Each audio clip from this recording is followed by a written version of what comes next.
Okay. So guys, polarization ka na, I have recorded a video. Okay. So I've uploaded on the same channel.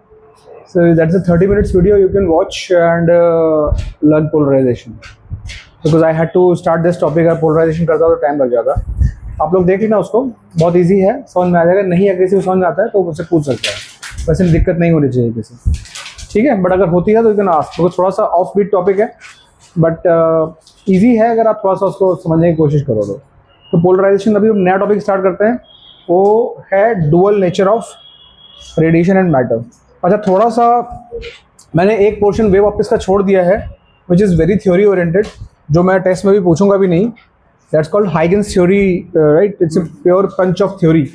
तो उस दिन आप लोगों को कुछ ना ज्योमेट्री बॉक्स लेके आना पड़ेगा, थोड़ा सा अलग तरीके की क्लास होगी उस दिन, क्योंकि वेव फ्रंट ड्रॉ करना, वेव फ्रंट की ज्योमेट्री समझना, पूरा एक it's more of a workshop, right. Huygens theory, क्योंकि अगर मैं से पढ़ाऊंगा तो आप लोगों को समझ में नहीं आएगा.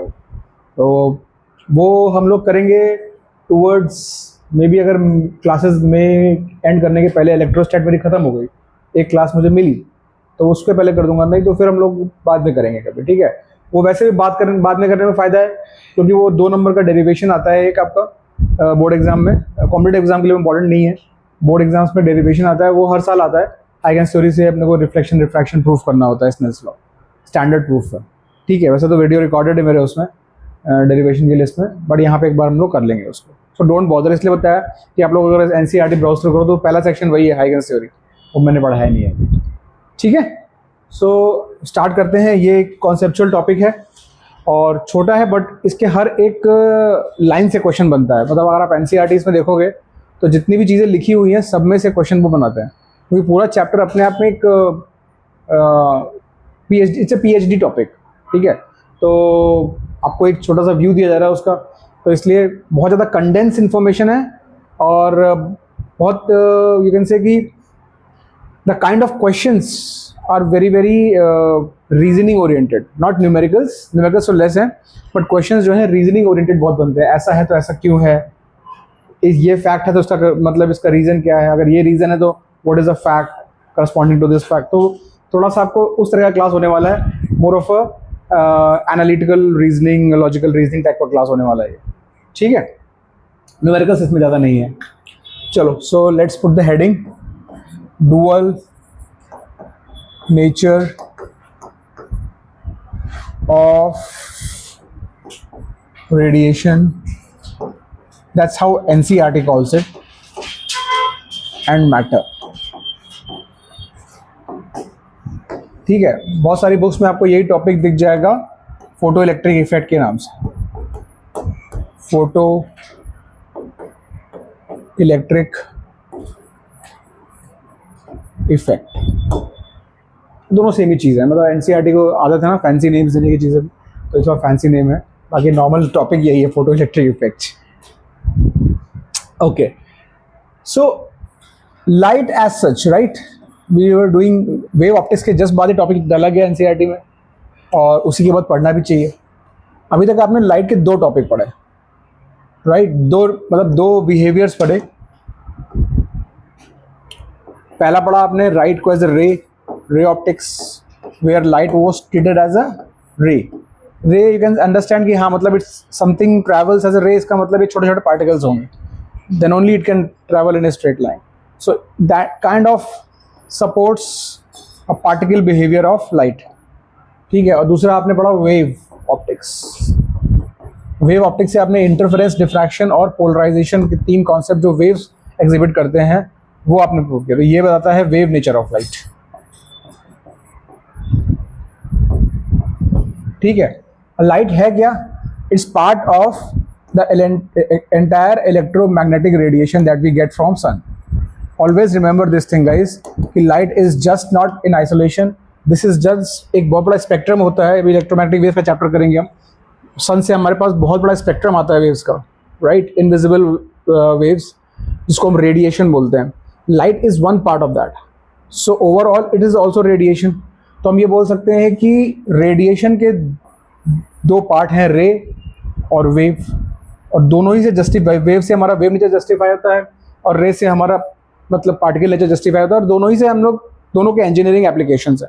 ऐसा नहीं कि एक थ्योरी और एक एप्लीकेशन है, दोनों के ही अपने अपने अलग अलग इंजीनियरिंग एप्लीकेशंस है। इसके भी बहुत सारे मतलब इंजीनियरिंग एप्लीकेशंस हैं और इसके भी बहुत सारे इंजीनियरिंग एप्लीकेशंस हैं, तो दोनों सही हैं। तो इसलिए दिस वाज अ, कहते ना कि 19th सेंचुरी में एक बहुत बड़ा, जैसे मैं पहले बोला, एक बहुत बड़ा पॉइंट ऑफ कंटेंशन था कि लाइट क्या है, मतलब इज इट अ वेव और अ पार्टिकल, वेव और पार्टिकल। तो आइंस्टाइन ने एक थ्योरी दिया, उसने बोला कि भाई आप लोग जो है झगड़ा कर रहे हो, मेरे हिसाब से तो ये डुअल नेचर पोजेस करता है। और उसने बोला कि अब मैं अपने एक्सपेरिमेंट से प्रूव करूँगा। उसने मतलब काफ़ी टाइम तक रिसर्च किया इस पर, सालों रिसर्च किया, इसमें डेकेड्स बोल सकते हो। नो फ्यू डेकेड्स की रिसर्च के बाद उसने बोला कि there is a dual nature radiation में।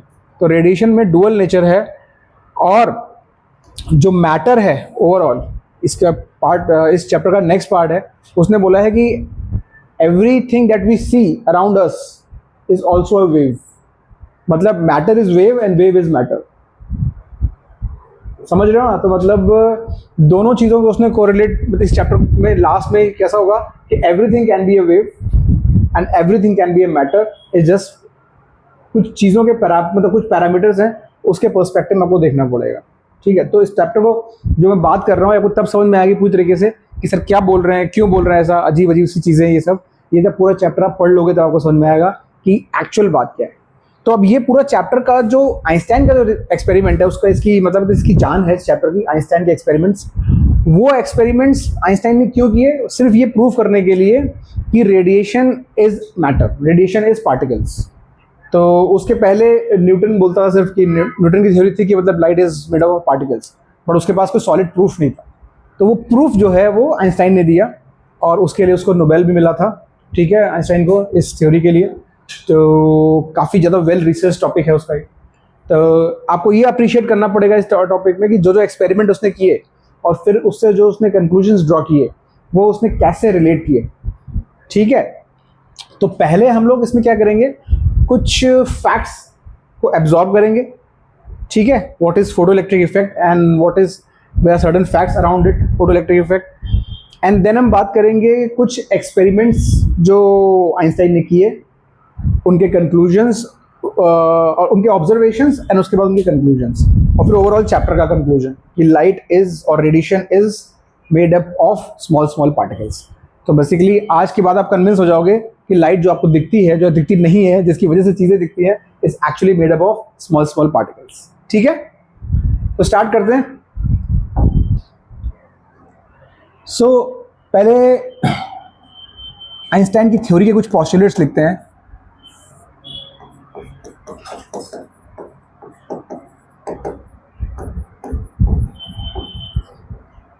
Of photons, that's how you can put the heading, Einstein theory of photons। Einstein ने ये बोला कि भाई जो लाइट आपको दिख रही है, जिसको आप ऐसे ड्रॉ करते हो या ऐसे ड्रॉ करते हो, दोनों केस में ही सेड कि this light is made up of small small particles, small small particles. चाहे यहाँ बनाओ चाहे यहाँ बनाओ, कैसे भी। सो रेडिएशन, अच्छा आप लाइट वर्ड यूज़ नहीं करेंगे, हम वर्ड रेडिएशन यूज़ करेंगे, क्योंकि उसकी थ्योरी जेनरिक थी पूरे इलेक्ट्रोमैग्नेटिक स्पेक्ट्रम के लिए, राइट। तो कहीं पे हम लाइट कभी कभी बोल सकते हैं, लेकिन ध्यान रखना है कि ये हम बात जो प्रूव कर रहे हैं वो एंटायर इलेक्ट्रोमैग्नेटिक स्पेक्ट्रम के लिए कर रहे हैं, लाइट जिसका एक पार्ट है। उसने बोला radiation is made of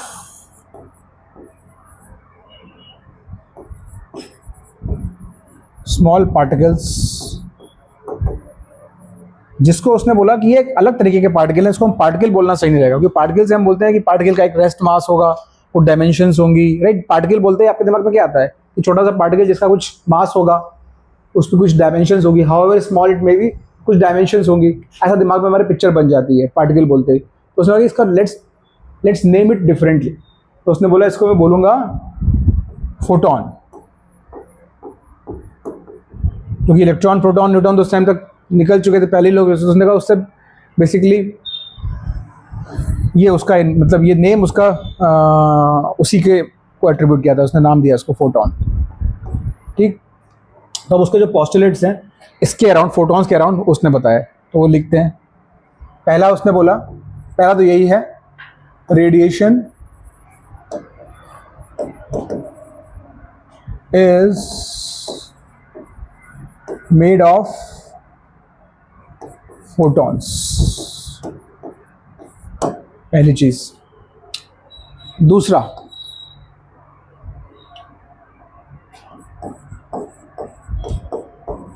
rest mass of photon is undefined. मतलब ये पार्टिकल तो है, पर आप मुझसे ये मत पूछो आगे कि इस पार्टिकल का मास कितना है जब ये रेस्ट पे है। रेस्ट मास मतलब फोटॉन्स का रेस्ट पे एग्जिस्टेंस ही नहीं। जो उसने पार्टिकल बताया, उसने बोला कि ये पार्टिकल रुकते नहीं है, इनका एग्जिस्टेंस ही इनके मूवमेंट में है। So rest mass of photon is undefined. Third, each photon carries momentum and energy.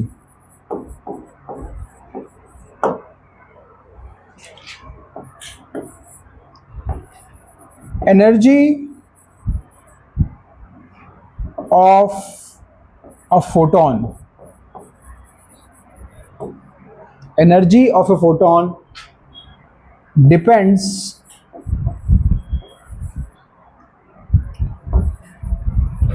only on frequency f or wavelength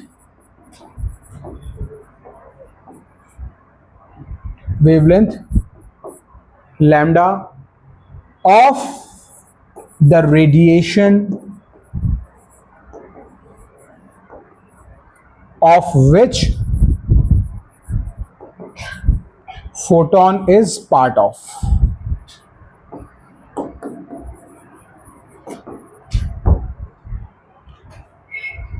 right, तो उसने क्या चीज बोली है कि जो आप वेव रेडिएशन जो आप बोलते हो, आप बोलते हो रेडिएशन, तो रेडिएशन जो है छोटे छोटे पार्टिकल से मिलकर बना हुआ है और उसको नाम दिया उसने फोटोन। उसने बोला कि फोटोन का कोई रेस्ट मास नहीं होता है, फोटोन का कोई रेस्ट मास नहीं होता। तो मुझसे पूछने ही मत आना कि व्हाट इज द मास, मैंने बोल रहे हो पार्टिकल्स ऑफ मास, मुझे पूछने मत आओ। मैं आप उस लेवल पे बात ही नहीं कर रहा हूँ, मैं क्वांटम फिजिक्स लेवल पे बात कर रहा हूँ, जहाँ पे चीज़ें सिर्फ मूव करती हैं और हाई स्पीड से मूव करती हैं। तो बात मूवमेंट के टाइम की है। तो रेस्ट मास नहीं है, तो रेस्ट पे मोमेंटम नहीं है, रेस्ट पे इसकी कोई एनर्जी नहीं है, कोई पोटेंशियल एनर्जी नहीं है, इसकी एनर्जी एक अलग एनर्जी है, वो मैं आपको बताने वाला हूँ। ठीक है, मैं एक नई तरीके की एनर्जी आपको क्वाइन कर रहा हूँ, आप समझो। आप एनर्जी को सिर्फ समझते हो काइनेटिक या पोटेंशियल, मैं आपको एक नई तरीके की एनर्जी बताने वाला हूँ, एक नई तरीके के पार्टिकल। यस यस, कंजर्व्ड है लेकिन in different sense. So energy of a photon depends only on the frequency, मतलब जिस रेडिएशन, हाँ आपको ये पता है रेडिएशन की फ्रीक्वेंसी होती है, तो हर रेडिएशन की फ्रीक्वेंसी होती है। जैसे लाइट की, हर रेड लाइट की फ्रीक्वेंसी होती है, वेवलेंथ होती है, ब्लू लाइट की वेवलेंथ होती है, फ्रीक्वेंसी होती है, इंफ्रारेड की होती है, अल्ट्रा वायलेट की होती है। हर तरीके के रेडिएशन की अपनी अपनी एक फ्रीक्वेंसी होती है, जिससे हम उसको क्लासीफाई करते हैं। तो ये अल्ट्रा वायलेट रेज हैं, ये एक्स रेज हैं, ये गामा रेज हैं, whatever, right.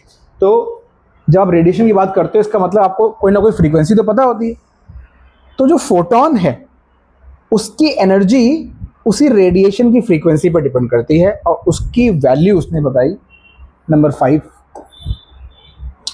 Energy of a photon ये defined as h into F और hc अपॉन लैम्डा। ये इस चैप्टर का, there are 2 formulas, this is 1।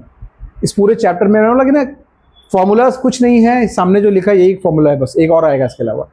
और इतनी ज़्यादा रीजनिंग है कि इसी दो चीज़ों के, इन्हीं 2 चीज़ों के अराउंड।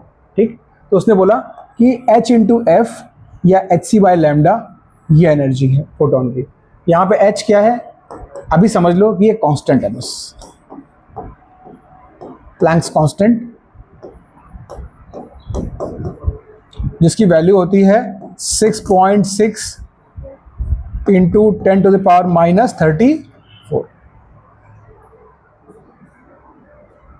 SI यूनिट्स में। इसकी जो यूनिट होती है एंगुलर मोमेंटम की यूनिट के बराबर होती है। सो यहाँ पे मैं लिख देता हूँ 34। H की dimensions they are same as dimensions और यूनिट ऑफ एंगुलर मोमेंटम। ये समझ में आएगा आपको और अच्छे से जब हम एटम्स एंड न्यूक्लियर चैप्टर करेंगे। Dimensions of angular momentum.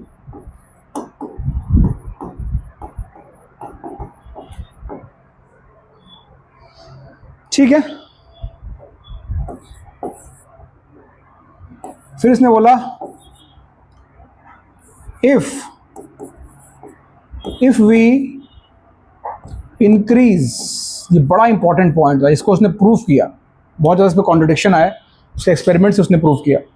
If we increase the intensity of radiation, बहुत ही ज़्यादा इंपॉर्टेंट पॉइंट है ये पूरी photoelectric theory. If we increase the intensity of radiation, brightness of light you can say, या intensity of radiation, मतलब energy increase करी है आपने। अगर आप ऐसा करते हो तो आपको लग रहा है कि आपने फोटोन की एनर्जी बढ़ा दी है, नहीं। If we increase the intensity of radiation, only number of photons, that number of particles, only number of photons crossing unit area per unit time increases.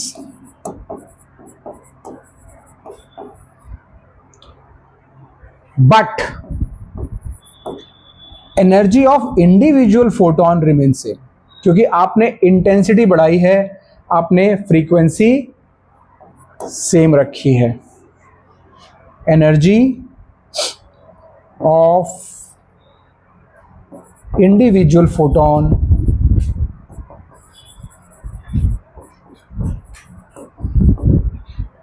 Remain same. थोड़ा सा इसको आपको एब्जॉर्व करना पड़ेगा, एक्सपेरिमेंट समझने के बाद आपको ये चीज सब क्लियर होगी, क्या बोला इसने, क्यों बोला। If we increase intensity of radiation, अपने इंटेंसिटी बढ़ाई, नंबर ऑफ फोटॉन्स बढ़ेंगे, जो पार्टिकल्स निकल रहे हैं उस रेडिएशन से वो बढ़ेंगे per unit area per unit time. But energy of individual photon, मतलब एक एक जो पार्टिकल निकल रहा है उसमें से, मतलब जैसे कि आप मान लो ग्राउंड पर खड़े होकर सामने आपके पास एक ट्री है, ठीक है, और आप you are trying to pluck a mango, मतलब मान लो इसमें मैंगो लटका हुआ तुमको तोड़ना है, तो you are throwing stones with the intention कि मैं इसको, एक आम को मैं तोड़ के मुझे नीचे गिराना है। So what you are doing is you are just, आम टूट नहीं रहा है तो आप क्या कर रहे हो, सेम एनर्जी से ज़्यादा स्टोन्स फेंक रहे हो, सेम एनर्जी से ज़्यादा स्टोन्स फेंक रहे हो, तो नंबर ऑफ स्टोन्स बढ़ा रहे हो लेकिन ज़्यादा ताकत से एक इंडिविजुअल स्टोन को नहीं फेंक रहे हो। समझ में आ रहा है डिफरेंस? जबकि मतलब भैया बात समझ में आएगी, ये चीज़ हम गलती करते हैं, हमको लगता है कि हाँ हम लगातार स्टोन फेंकते रहेंगे तो आम कहीं ना कहीं टूट जाएगा, लेकिन आपको मालूम है जब तक एक रिक्वायर्ड एनर्जी से आप ज़्यादा एनर्जी से नहीं फेंकोगे तब तक नंबर ऑफ स्टोन फेंकने से आपका काम नहीं बनेगा। That was his point. तो अभी आपको सिर्फ इतना समझना है कि आप इंटेंसिटी बढ़ाते हो रेडिएशन की, अगर फ्रीक्वेंसी सेम रखते हो तो उससे फोटोन की एनर्जी में कोई फर्क नहीं पड़ना, क्योंकि फोटोन की एनर्जी में कहीं भी इंटेंसिटी आपको नहीं दिखाई दे रही है। यहाँ पे भी ये जो सी, हाँ चलो सी अगर मैंने बताया ना, C is the speed of light, speed of light, ठीक है। सो सी भी एक कांस्टेंट है, एच भी एक कांस्टेंट है, तो एनर्जी सिर्फ या तो वेवलेंथ पे डिपेंड कर रही है, और वेवलेंथ और फ्रीक्वेंसी हमको मालूम है आपस में एनीवेज कनेक्टेड होते हैं। C is equal to F lambda हमको मालूम है, तो अगर ये कांस्टेंट है इनमें से एक भी कोई पता है दूसरा पता है, राइट, ओके। तो उसने ये चीज़ एक ये बोला। फिर उसका सातवां पॉइंट क्या था? सातवां पॉइंट इसने ये बोला, इन कोलिजन ऑफ, ये बहुत इंपॉर्टेंट पॉइंट था, in collision of radiation and matter,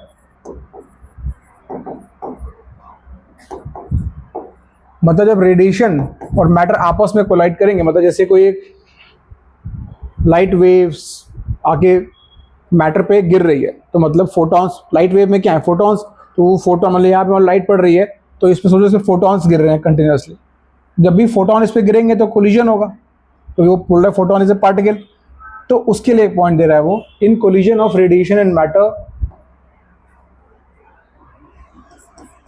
total energy and momentum. इस पे भी बहुत अच्छे अच्छे क्वेश्चंस बनते हैं इस पॉइंट पर। Is conserved, so basically it's a elastic collision, both energy and momentum is conserved, r sorry, ठीक है। Last point, photons are electrically neutral, मतलब इसको आप प्रोटॉन न्यूट्रॉन की तरह मत समझो कि चार्ज वार्ज इनके पास कुछ नहीं। Photons are electrically neutral particles, hence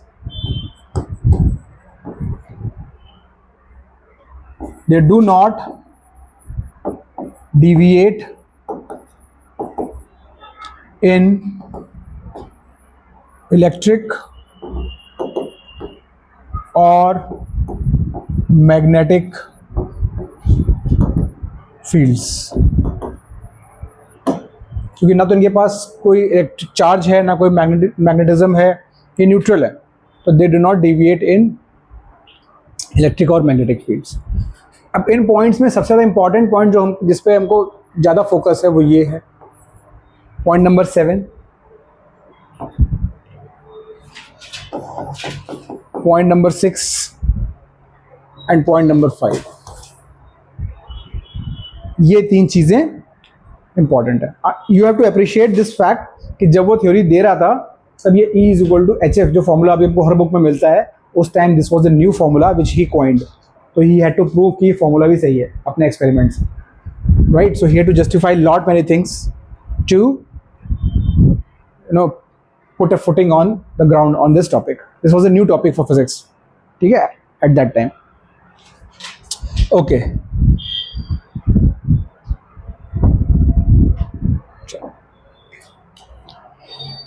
तो अभी उसका सबसे पहले हमें स्टडी करना है उसका एक्सपेरिमेंट। तो जब उसका हम एक्सपेरिमेंट समझेंगे, उसके ऑब्जर्वेशन समझेंगे, उसके डिफरेंट ग्राफ जो उसने एक्सपेरिमेंट से डेटा कलेक्ट किया और ग्राफ ड्रॉ किए, वो ग्राफ समझ देखने के बाद हमको समझ आता है कि हाँ यार बंदा जो बात कह रहा है इसमें दम है, ठीक है। लेकिन उसके एक्सपेरिमेंट समझने से पहले एक छोटा सा चीज़ हमें समझना पड़ेगा। स्टार्टिंग ऑफ द चैप्टर है, कहते हैं ना कि contextual information, which is a term called photo electric effect, क्योंकि उसका पूरा जो डेलिब्रेशन है एक्सपेरिमेंट का इसी इफेक्ट के अराउंड है। तो पहले इस इफेक्ट को समझ लेते हैं कि ये होता क्या है, photo electric effect.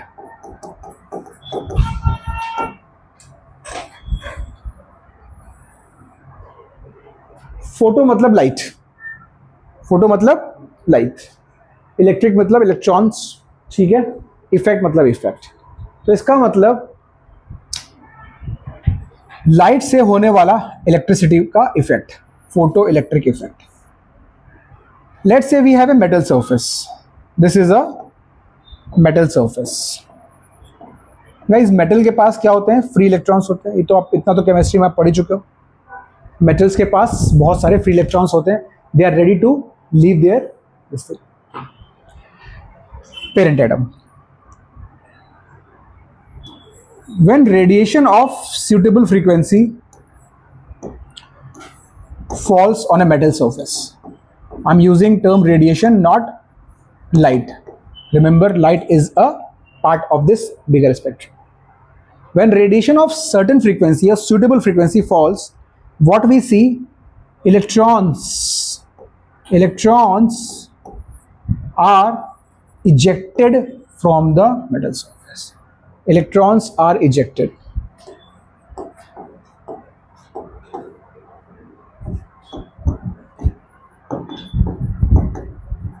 This phenomena as such is called photo electric effect. ठीक है, इसको हम लोग इलेक्ट्रॉन एमिशन भी बोलते हैं।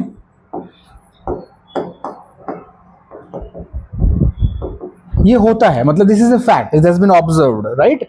इसमें कुछ इफ बट नहीं है, this is observation. Physics start with an observation. तो पहला उसका ऑब्जर्वेशन जो था उसी की डेफिनेशन हम समझ रहे हैं कि when radiation of certain frequency falls on a metal surface, it's a surface phenomena, falls on a metal surface, electrons are ejected।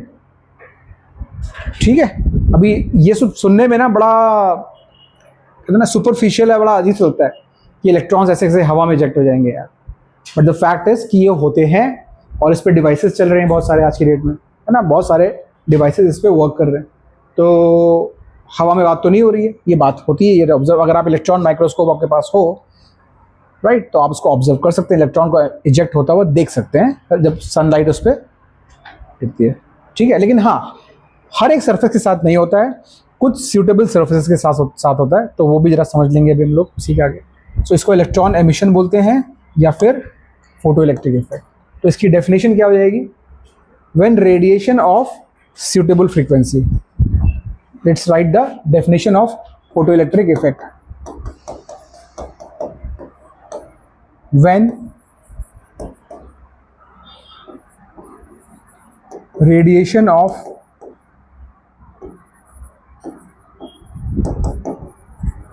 suitable frequency, suitable word क्यों यूज हो रहा है अभी थोड़ी देर में समझ में आएगा। When radiation of suitable frequency falls on a metal surface,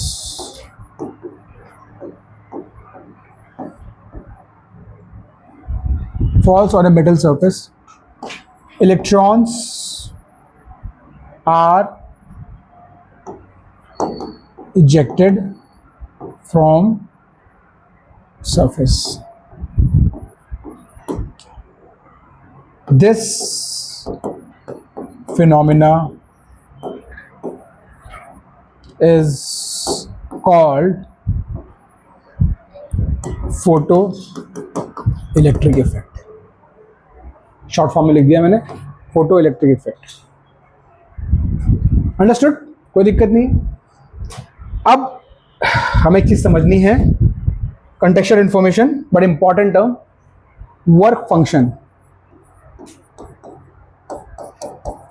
work function इसको बोलते हैं phi for a metal surface.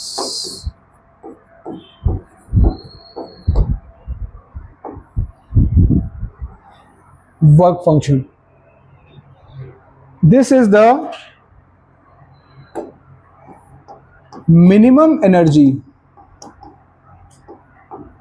this is the minimum energy guys। ये टॉपिक आगे इंटरेस्टिंग होने वाला है, बट कंटेक्चुअल इंफॉर्मेशन थोड़ी सी बोरिंग है इसकी। Minimum energy required to eject an electron from a metal surface। ये तो आप समझते हो, बेसिकली इतना लॉजिक तो आपका डेवलप हो गया है कि इलेक्ट्रॉन ऐसा नहीं कि बस चलते फिरते हमने निकाल लिया, है ना। तो you have to supply the energy required to, जिसको आप लोग केमिस्ट्री में शायद आयनाइजेशन एनर्जी बोलते हो, आयनाइजेशन पोटेंशियल बोलते हो। यहाँ पे थोड़ा सा ये डिफरेंट है, क्योंकि यहाँ पे वहाँ पे इलेक्ट्रॉन इजेक्ट नहीं होता है, वहाँ पे इलेक्ट्रॉन सिर्फ एक अपने पेरेंट ऑर्बिट को छोड़ के फ्री हो जाता है बस, बट रहता उसी लैटिस में, राइट। तो ये थोड़ा सा अलग है, ये उससे कहीं ज़्यादा है कि आपको इलेक्ट्रॉन को बिल्कुल उखाड़ के जैसे प्लग कर लेना है। जैसे आपने बेसिकली एक प्लांट से आपने एक फ्लावर जो है प्लग कर दिया, राइट, वैसा आपने कर दिया, तो इलेक्ट्रॉन को निकाल के फेंक दिया ऐसे, तो वो है, तो थोड़ा सा अलग है उससे। So minimum energy required to eject an electron from metal surface is called work function. अभी वर्क फंक्शन क्या है ना, ये बहुत छोटी एनर्जी है। एनर्जी की जो यूनिट है हमारे पास लाइफ में, एनर्जी की जो यूनिट है वो joule. Joule is not very suitable unit for work function. Work function बहुत छोटी अमाउंट ऑफ एनर्जी, तो इलेक्ट्रॉन को इजेक्ट करना ना, तो इलेक्ट्रॉन वोल्ट एक नई यूनिट है जो हम उसके लिए यूज़ करते हैं एनर्जी यूनिट इलेक्ट्रॉन वोल्ट। तो इसको इलेक्ट्रॉन वोल्ट कैसे डिफाइन करते हैं?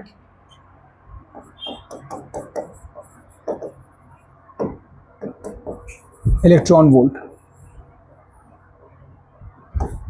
ईवी, ये एक नई एनर्जी की यूनिट आप पढ़ने वाले हो अभी as part of this chapter. ये क्यों पढ़ रहे हैं? क्योंकि वर्क फंक्शन की एनर्जी की यूनिट यही चलने वाली है इस चैप्टर में। अब क्वांटम फिजिक्स में पूरा क्वांटम फिजिक्स इलेक्ट्रॉन वोल्ट पे चलता है, जूल पे बात ही नहीं होती है, राइट? तो इसलिए थोड़ा सा इस एनर्जी को समझ लेते हैं ये क्या यूनिट है। गाइस इतना आप समझते हो कि अगर मान लो मेरे पास इतनी, तो आपने फिजिक्स 10th में पढ़ी होगी कि मान लो मेरे पास 2 प्लेट्स हैं, ठीक है, 2 प्लेट्स हैं। यहाँ पे मान लो नेगेटिव चार्ज है और इस प्लेट पे पॉजिटिव चार्ज है। कैसे? तो मैंने ये पॉजिटिव नेगेटिव चार्ज क्रिएट कर दिया है, ठीक है। अब है, अगर आप एक इलेक्ट्रॉन को यहाँ पे छोड़ोगे, लाके छोड़ दो बस, क्या होगा? Electron will move towards the positive charge. तो ये मूव करना शुरू कर दिया। आपने इसको स्टार्टिंग में रेस्ट पे छोड़ा था, लेकिन जब ये यहां पे पहुंचेगा तब ये रेस्ट पे नहीं होगा, इसके पास कुछ वेलोसिटी या स्पीड होगी, और स्पीड अगर होगी इसका मतलब इसके पास कुछ काइनेटिक एनर्जी होगी। Do you guys agree? तो अगर हम कुछ ऐसा करें कि एक इलेक्ट्रॉन को इस तरीके से एक स्पेस में छोड़े जहां पे कुछ पोटेंशियल डिफरेंस है, और ये पोटेंशियल डिफरेंस अगर एग्जैक्टली 1 वोल्ट, अगर ये पोटेंशियल डिफरेंस एग्जैक्टली 1 वोल्ट है, तो इसको हम, जब ये काइनेटिक एनर्जी की जो मतलब 1 वोल्ट पोटेंशियल डिफरेंस है, जब आप इसको एक्सीलरेट करोगे, इसको बोलते हैं इलेक्ट्रॉन को एक्सीलरेट करना in a electric field. So when electron is accelerated with a potential difference of exactly 1 volt, the energy it attains is equal to 1 electron volt. So 1 electron volt को हमने कैसे define किया? 1 electron volt is the energy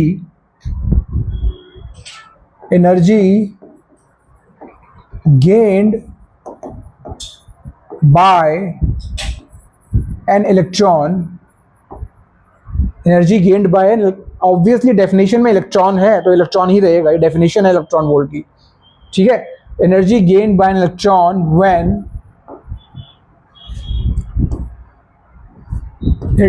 when it is accelerated by 1 volt potential difference.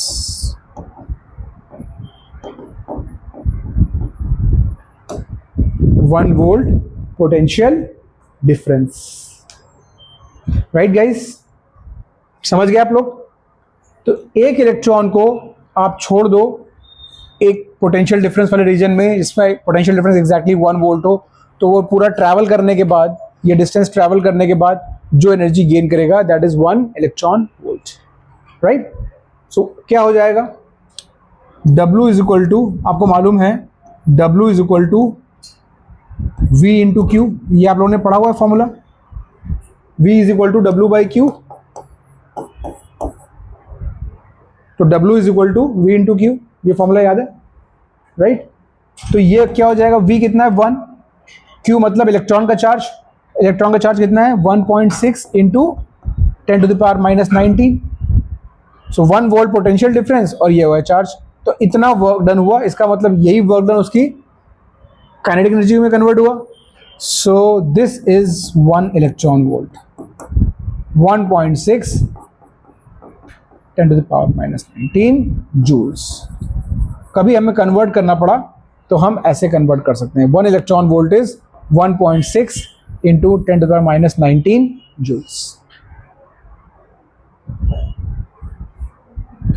Okay, so work function, when we come to work function phi, it is, जैसे आप metals का लोगे, so it's in the range of 0 to 10 electron volt, कुछ कम रहेगा तो caesium का होता है, सोडियम का शायद 4.8, मुझे don't quote me on these numbers, but इसके अराउंड होता है। मतलब आपको जस्ट एक वैल्यूज का आइडिया दे रहा हूँ। ये डिफरेंट डिफरेंट वर्क फंक्शंस हैं कुछ सर्टन मेटल्स के। सीजियम का काफ़ी कम होता है। Caesium is said to be very very photosensitive material. Photosensitive मतलब बहुत जल्दी इलेक्ट्रॉन इससे इजेक्ट होता है। 2.3, 4.8 ऐसे नंबर आएंगे आपके पास इस रेंज में। तो ये क्या है, ये इसका मतलब क्या है, इस नंबर का मतलब क्या है, इतनी एनर्जी है, इतनी एनर्जी हमें देनी पड़ेगी if we want to eject an electron from that middle surface. Work function किसकी प्रॉपर्टी है, ये भी बड़ा इंपॉर्टेंट क्वेश्चन है। वर्क फंक्शन सिर्फ और सिर्फ डिपेंड करता है कि वो किस सरफेस से, मतलब it is property of A middle surface, property of metal surface, that's it. So it will not depend on anything else. Environment पे डिपेंड नहीं करेगा, ये रेडिएशन पे डिपेंड नहीं करेगा, ये अपनी खुद की प्रॉपर्टी है। वो डिफाइन करता है कि मैं अपने से एक इलेक्ट्रॉन देने के लिए इतनी एनर्जी लूंगा, this is my property, right. So this is not something which is dependent on radiation, ठीक है। तो ये भी याद रखना है अपने को। नाउ अब ये चीज आप ध्यान रखना, इलेक्ट्रॉन वोल्ट मैंने क्यों पढ़ाया, कुछ पहले से पढ़ा हो आपने, लेकिन मैंने इसलिए बताया कि अब ये कॉन्सेप्ट आप याद रखना कि इलेक्ट्रॉन को हम एक्सेलरेट करते हैं इन ए पोटेंशियल डिफरेंस। अगर ये उल्टा करते, हम इसको डिसलेरेट भी कर सकते थे। मतलब है कि हम मूविंग इलेक्ट्रॉन को ऐसे रखते हैं, यहाँ माइनस और यहाँ पे प्लस, क्योंकि ये मुझे ज़रूरत पड़ेगी एक्सपेरिमेंट के टाइम पे, इसलिए पहले से बता देता हूँ। ये माइनस, यहाँ प्लस। अब मैं मान लो इलेक्ट्रॉन्स को इस जगह पे कुछ इस तरीके से मूव कर रहा हूँ, एक सर्टेन वेलोसिटी के साथ मैं ऑलरेडी इजेक्ट करूँ, मतलब अब मैं इसको रेस्ट से नहीं इजेक्ट कर रहा हूँ, कुछ लॉन्चिंग स्पीड दे रहा हूँ इसको, काफ़ी ज़्यादा हाई लॉन्चिंग स्पीड है। तो ये आगे तो बढ़ेगा लेकिन धीरे धीरे रिटार्ड होगा और कहीं पे आके रुक जाएगा, जब इसकी एनर्जी खत्म हो जाएगी रुक जाएगा। तो दिस इज कॉल्ड, वो उसको बोलते हैं एक्सीलरेटेड, इसको बोलते हैं रिटार्डेड। दोनों काम हो सकते हैं, लेकिन यहाँ पे क्या होगा, एक इनिशियल वेलोसिटी हम देंगे और जब उसकी सारी काइनेटिक एनर्जी खत्म हो जाएगी तो वो रुक जाएगा और उसके बाद हो सकता है वापस भी आना शुरू कर दे, राइट। तो ये दोनों चीज़ें आपको समझ में आनी चाहिए, इलेक्ट्रॉन कैसे भी मूव कर सकता है डिपेंडिंग ऑन द सेटअप, ठीक। चलो अब आते हैं एक्सपेरिमेंट की तरफ। थोड़ा सा स्टार्टिंग में दिक्कत आएगी, मैं पहले से बोल रहा हूँ, क्योंकि बहुत अलग सा एक्सपेरिमेंट उसने किया था। ये इसका डायग्राम मैं बनाता हूँ पहले आपके सामने। एग्जाम में कभी कभी डायग्राम बनाने को आ जाता है, तो बुक में जो डायग्राम है काफ़ी कॉम्प्लिकेटेड है, मैंने इसको काफ़ी सिंप्लीफाई करके इस तरीके से बनाया कि आपको मार्क्स भी ना कटें और आप बना भी पाओ, ठीक है। तो ये इस तरीके का सेटअप रहता है इसमें।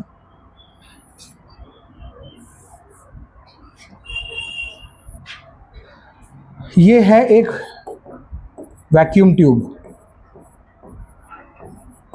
मतलब एक ट्यूब जिसमें हमने मतलब वैक्यूम क्रिएट कर दिया है और कुछ नहीं है, ठीक है। यहाँ पे एक हमारे पास फोटोसेंसिटिव प्लेट है और यहाँ पे एक और मेटल प्लेट है, कोई भी और, ठीक है। इसको हमने कनेक्ट किया है नेगेटिव पॉजिटिव इस तरीके से, और दूसरा एंड हमने इस तरीके से कनेक्ट कर दिया। और ये एक variable, the power supplies can be varied, मतलब this potential difference can be varied. समझ रहे हो गाइस इस एरो का मतलब? ये एरो ना बुक्स में बड़े गंदे तरीके से बनाया हुआ है, डायग्राम मुझे खुद भी याद करने में दिक्कत होती है। सो दिस इज परफेक्टली ओके। हमने बैटरी के आगे एक ऐसा एरो लगा, जैसे रेजिस्टेंस में आपको पता होगा, एक रेजिस्टेंस में हम जब ऐसा एरो लगा देते हैं, इसका मतलब क्या होता है, ये वेरिएबल रेजिस्टर, ये रियोस्टेट बन जाता है, ये एक वेरिएबल रेजिस्टर बन जाता है। तो हमने कहा एक बैटरी के आगे ऐसा एरो लगा दिया, इसका मतलब we can control the potential difference here. Let's say there is a knob है यहाँ पे, इसको 2 volt 3 volt 0 volt -1 volt -2 volt हम इसको कंट्रोल कर सकते हैं अपने हिसाब से। This is the power we have with this variable potential. ये इंपॉर्टेंट एस्पेक्ट है इस एक्सपेरिमेंट। नाउ यहाँ पे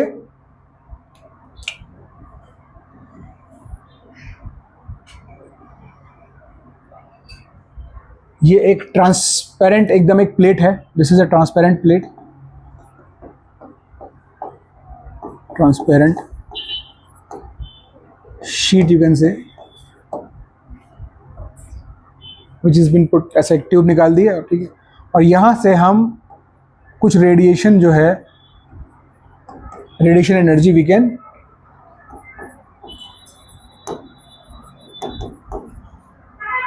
make it fall through this transparent surface. मतलब ये रेडिएशन एनर्जी यहाँ से चलती हुई इस पे गिरेगी। ये है क्या है, ये है फोटो सेंसिटिव प्लेट। इसको बोलते हैं collector plate.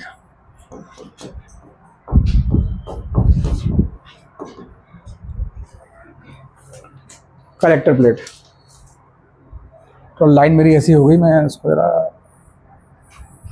I literally abuse the drawing, sometimes it's so embarrassed. Okay, so this is the setup. इसको पॉजिटिव फोटो सेंसिटिव प्लेट, इसको हम लोग, एक का नाम और भी है, इसको हम बेसिकली ये भी बोलते हैं, हमारा मतलब ये जो negative plate, negative potential plate, समझने के लिए।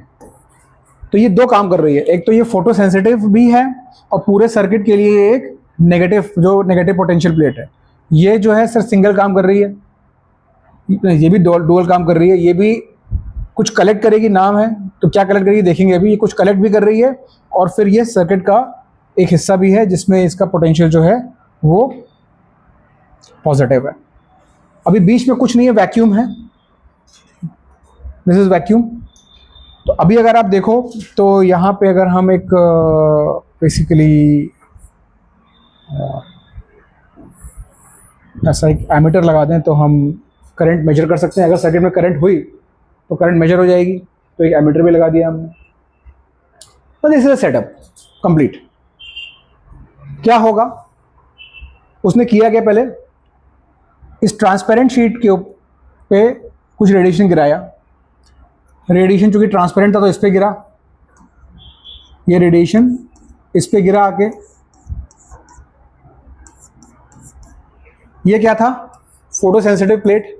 तो फोटो इलेक्ट्रिक इफेक्ट हुआ, इलेक्ट्रॉन्स यहां से इजेक्ट हुए।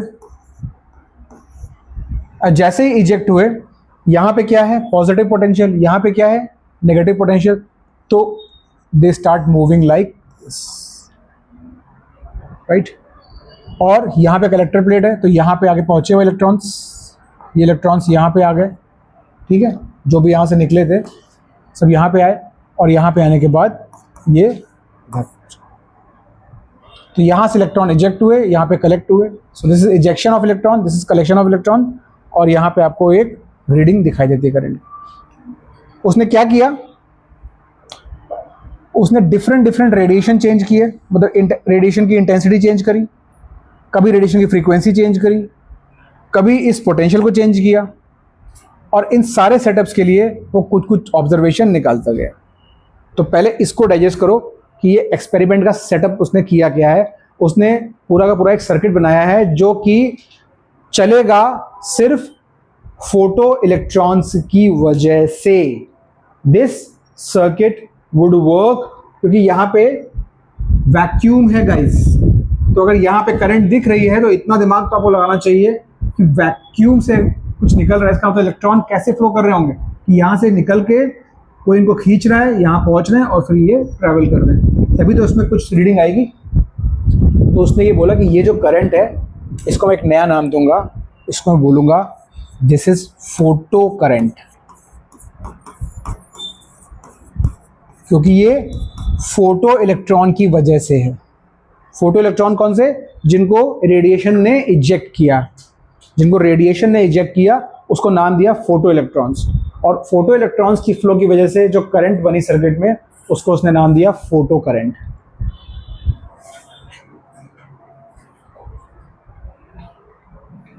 ठीक, अब 3 पार्ट है एक्सपेरिमेंट के। पहला पार्ट है उसने रेडिएशन की इंटेंसिटी को चेंज किया, फ्रीक्वेंसी कांस्टेंट रखी। फिर उसने रेडिएशन की इंटेंसिटी को कांस्टेंट रखा उसकी फ्रीक्वेंसी अलग अलग करी, मैं समझाऊंगा सब चीज़ें। और थर्ड पार्ट है जब उसने इस पोटेंशियल को वेरी किया, इस पोटेंशियल को हाई लो किया। हाई लो मतलब इसकी पोलैरिटी भी चेंज करी। एक टाइम उसने ये भी किया कि इसको पॉजिटिव बना दिया और इसको नेगेटिव बना दिया, रिवर्स भी किया, तो भी उसने एक्सपेरिमेंट की फाइंडिंग्स अलग अलग निकाली। मतलब ये पूरा एक सागा है, ठीक है, ये पूरा एक सागा है, एक्सपेरिमेंट अपने आप में एक बड़ा सा जो हमें अभी समझना है। You have to make an attempt to understand this, क्योंकि this is not easy. I'll try to make it easy for you, but this is not definitely easy. It kind of inherently it has a lot of confusions. तो चलो पहले start करते हैं। पहला उसका experiment का part था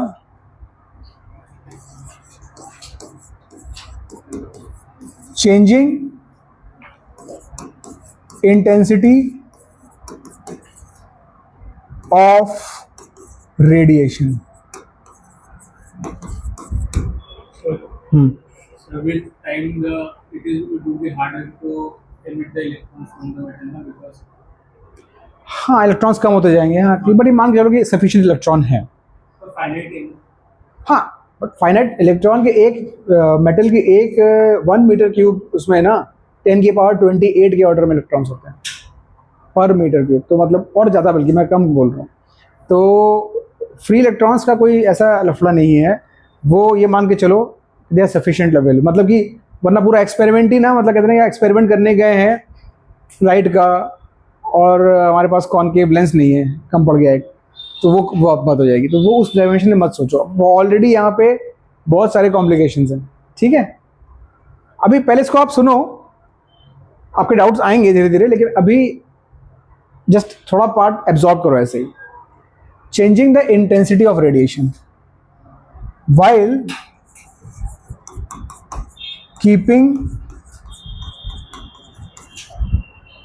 frequency fixed।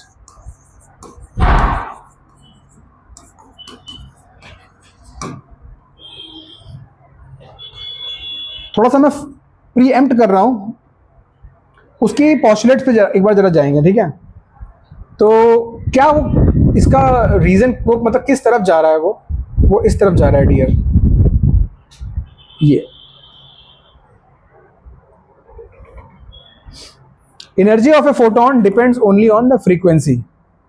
इस पॉइंट पे जरा वो फोकस करने वाला है। Energy of a photon depends only on the frequency और द वेवलेंथ ऑफ रेडिएशन, ठीक है। और एक पॉइंट था by increasing, if we increase the intensity of radiation only number of photons changes, only number of photon increases। तो अब उस experiment का इन दोनों पॉइंट से जरा कोरिलेट करो कि मतलब ये किस तरफ हमको लेके आ रहा है। he is doing the setup to prove his postulates। वो दोनों उसके postulates है। कौन से दो postulate की एनर्जी जो है सिर्फ इंडिविजुअल फोटोन की एनर्जी सिर्फ और सिर्फ डिपेंड कर रही है फ्रीक्वेंसी पे। इंटेंसिटी आप जब बढ़ा रहे हो तो सिर्फ नंबर ऑफ फोटॉन्स बढ़ेंगे, इंडिविजुअल फोटोन की एनर्जी नहीं बढ़ेगी। उस चीज को वो प्रूफ करने के लिए स्टेज सेट कर रहा है। तो उसने किया changing intensity of radiation while keeping the frequency fixed, ठीक है। उसने एक ग्राफ प्लॉट किया, अलग अलग इंटेंसिटी के लिए उसने अलग अलग फोटो करंट मेजर। ये है यहाँ पे इंटेंसिटी I और यहाँ पे है फोटो करंट।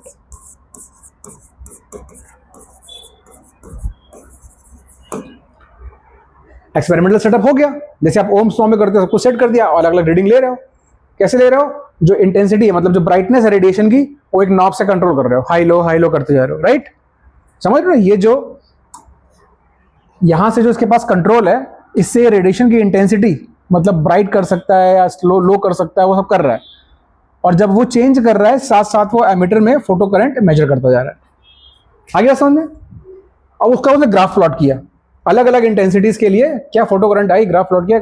इंक्रीजिंग इंटेंसिटी के साथ इसको जो ग्राफ मिला, एकदम स्ट्रेट लाइन मिला, ठीक है। तो इससे उसने क्या कंक्लूड किया, कि फोटो करंट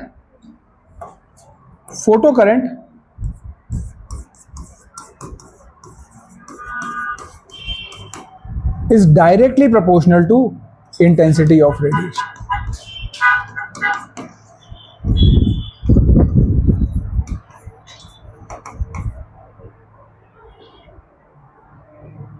ठीक, photo current is directly proportional to intensity of radiation.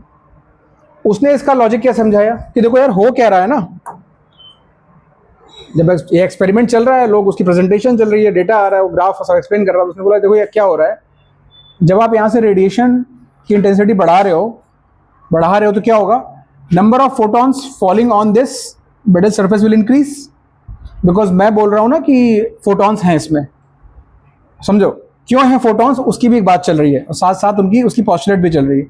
मैं यहाँ से इंटेंसिटी बढ़ा रहा हूँ, लोगों को दिख रही है इंटेंसिटी बढ़ रही है, फोटो करंट बढ़ रही है, तो क्या एक्सप्लेन कर रहा है, when you increase the intensity of radiation number of photons falling on the surface will increase, so that means more electrons will be ejected.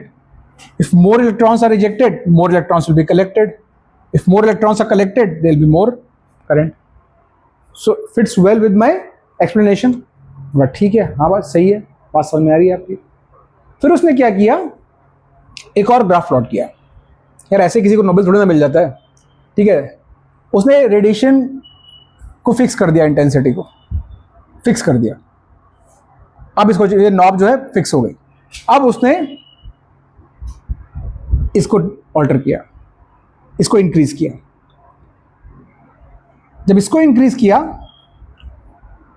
तो करंट बढ़ी, पहले करंट बढ़ी। क्यों? क्योंकि ये पॉजिटिव पोटेंशियल है, नेगेटिव इलेक्ट्रॉन्स, अगर ये पोटेंशियल डिफरेंस ज़्यादा होगा तो इलेक्ट्रॉन्स ज़्यादा पहुंचेंगे कलेक्टर प्लेट पे, भाई ज़्यादा पॉसिबिलिटी है। तो उसने इसको बढ़ाता गया। एक लेवल के बाद उसने देखा कि इसको बढ़ाने से कोई फ़र्क नहीं पड़ रहा है, अगर इसको फिक्स कर दिया हमने तो, मतलब एक मैक्स पोटेंशियल, सर्टेन पोटेंशियल पे मैक्सिमम हमको करंट मिली और उसके बाद करंट बढ़ना बंद हो गई। तो ग्राफ पहले देखो आप कैसा बना उसका। ये ग्राफ तो कैसा था कि इंटेंसिटी बढ़ाते जाओ, फोटो करंट बढ़ती जा रही है, एंडलेस। जो दूसरा ग्राफ जो बनाया उसने वो कुछ ऐसा बनाया।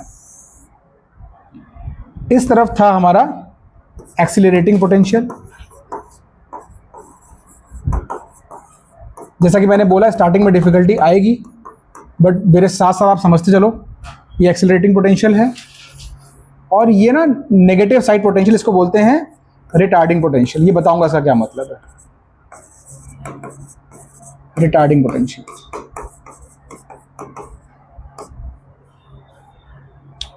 ये ग्राफ कुछ डियर इस तरीके का ड्रॉ हुआ।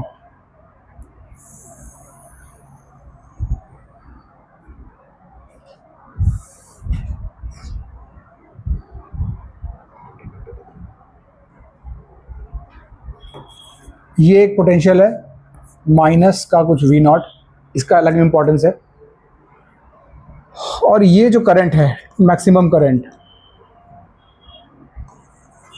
इसकी अलग इंपॉर्टेंस है।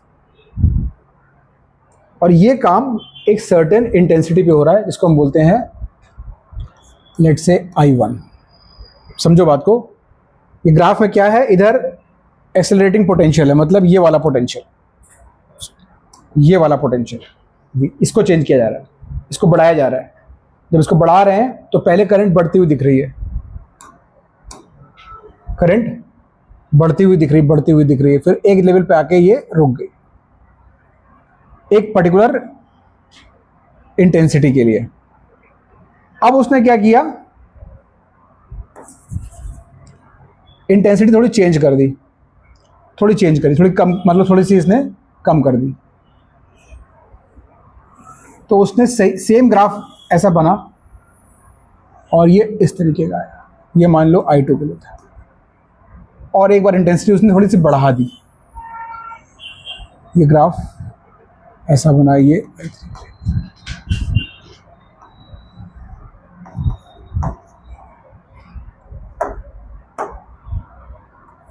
इस पूरी कहानी की, ग्राफ की पूरी कहानी को हमें समझना है कि ग्राफ ऐसे क्यों ड्रॉ और ये क्या चीज़ है, V नॉट। पहले एक सिंगल ग्राफ को देखेंगे हम, I1 वाले graph. Focus on the graph on the right hand side, इसको मत फोकस करो, इस साइड, इस ग्राफ को देखो। पहले आप पोटेंशियल बढ़ा रहे हो तो फोटो करंट बढ़ रही है, और एक सर्टेन वैल्यू के बाद करंट बढ़ना बंद हो गई। आप कितना भी पोटेंशियल बढ़ाते जा रहे हो, करंट में चेंज नहीं आ रहा है। ये चीज़ समझ में आ रही है आपको? तो उसका उसने एक्सप्लेनेशन ये दिया कि देखो माय डियर साइंटिस्ट लोग, रेडिएशन आपने इंटेंसिटी फिक्स करी हुई है, तो नंबर ऑफ फोटॉन्स इससे इजेक्ट हो रहे होंगे। अब होता क्या है कि इलेक्ट्रॉन्स जब इजेक्ट होते हैं तो कुछ सर्टेन एनर्जी के साथ इजेक्ट होते हैं, ठीक है? वो पार्ट अभी हमने चैप्टर का नहीं किया, बट अभी सिर्फ समझ लो कि थोड़ी एनर्जी वो लेके इजेक्ट होते हैं। तो ऐसा नहीं है कि सारे के सारे इलेक्ट्रॉन्स यहाँ पहुँच जाएंगे और करंट में कन्वर्ट हो जाएंगे। कुछ ऐसे इलेक्ट्रॉन्स होंगे जो यहाँ तक नहीं पहुँच पाएंगे, वो बीच में कहीं दम तोड़ देंगे, या फिर वो इजेक्ट होने के बाद तुरंत नीचे गिर जाएंगे, कहीं लॉस हो जाएंगे, वो यहाँ तक नहीं पहुँच पाएंगे, क्योंकि उनके पास वो मिनिमम एनर्जी नहीं थी कि वो उसको पूरा क्रॉस कर पाते। ठीक है? तो मतलब जैसे मान लो 100 इलेक्ट्रॉन यहाँ से इजेक्ट हुए, उसमें स्टार्टिंग में 100 में से 20 इलेक्ट्रॉन यहाँ तक पहुँच पाए। ठीक है? तो आपको कुछ फोटो करंट मिल गई, आपने उसको रीडिंग नोट कर लिया। फिर रेडिएशन फिक्स है, तो इसका मतलब ओवरऑल इलेक्ट्रॉन तो उतने इजेक्ट होते रहेंगे 100, क्योंकि radiation number of photons change नहीं हो रहे हैं, ये फिक्स कर रखा है। अब आपने इसका पोटेंशियल बढ़ाया। जब इसका पोटेंशियल बढ़ाया तो इसकी खींचने की ताकत बढ़ गई थोड़ी सी इलेक्ट्रॉन्स को, है ना? बिकॉज ये ज़्यादा हायर पोटेंशियल पे है, तो ये और पावर से इसको खींचेगा इलेक्ट्रॉन्स को।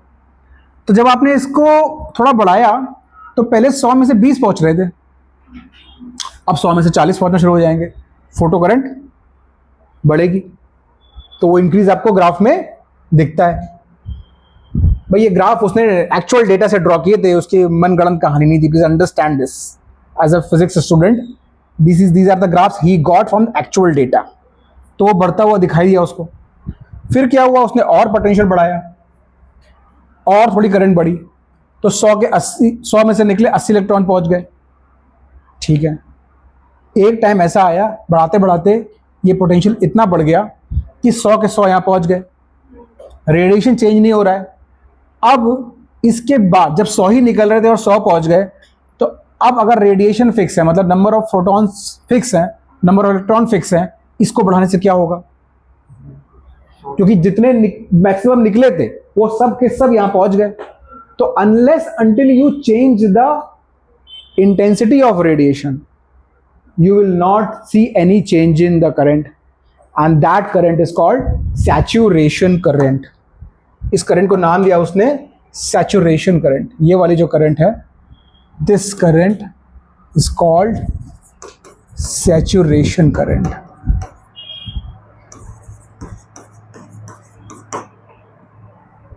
For a given intensity of radiation, this is the maximum current you can achieve.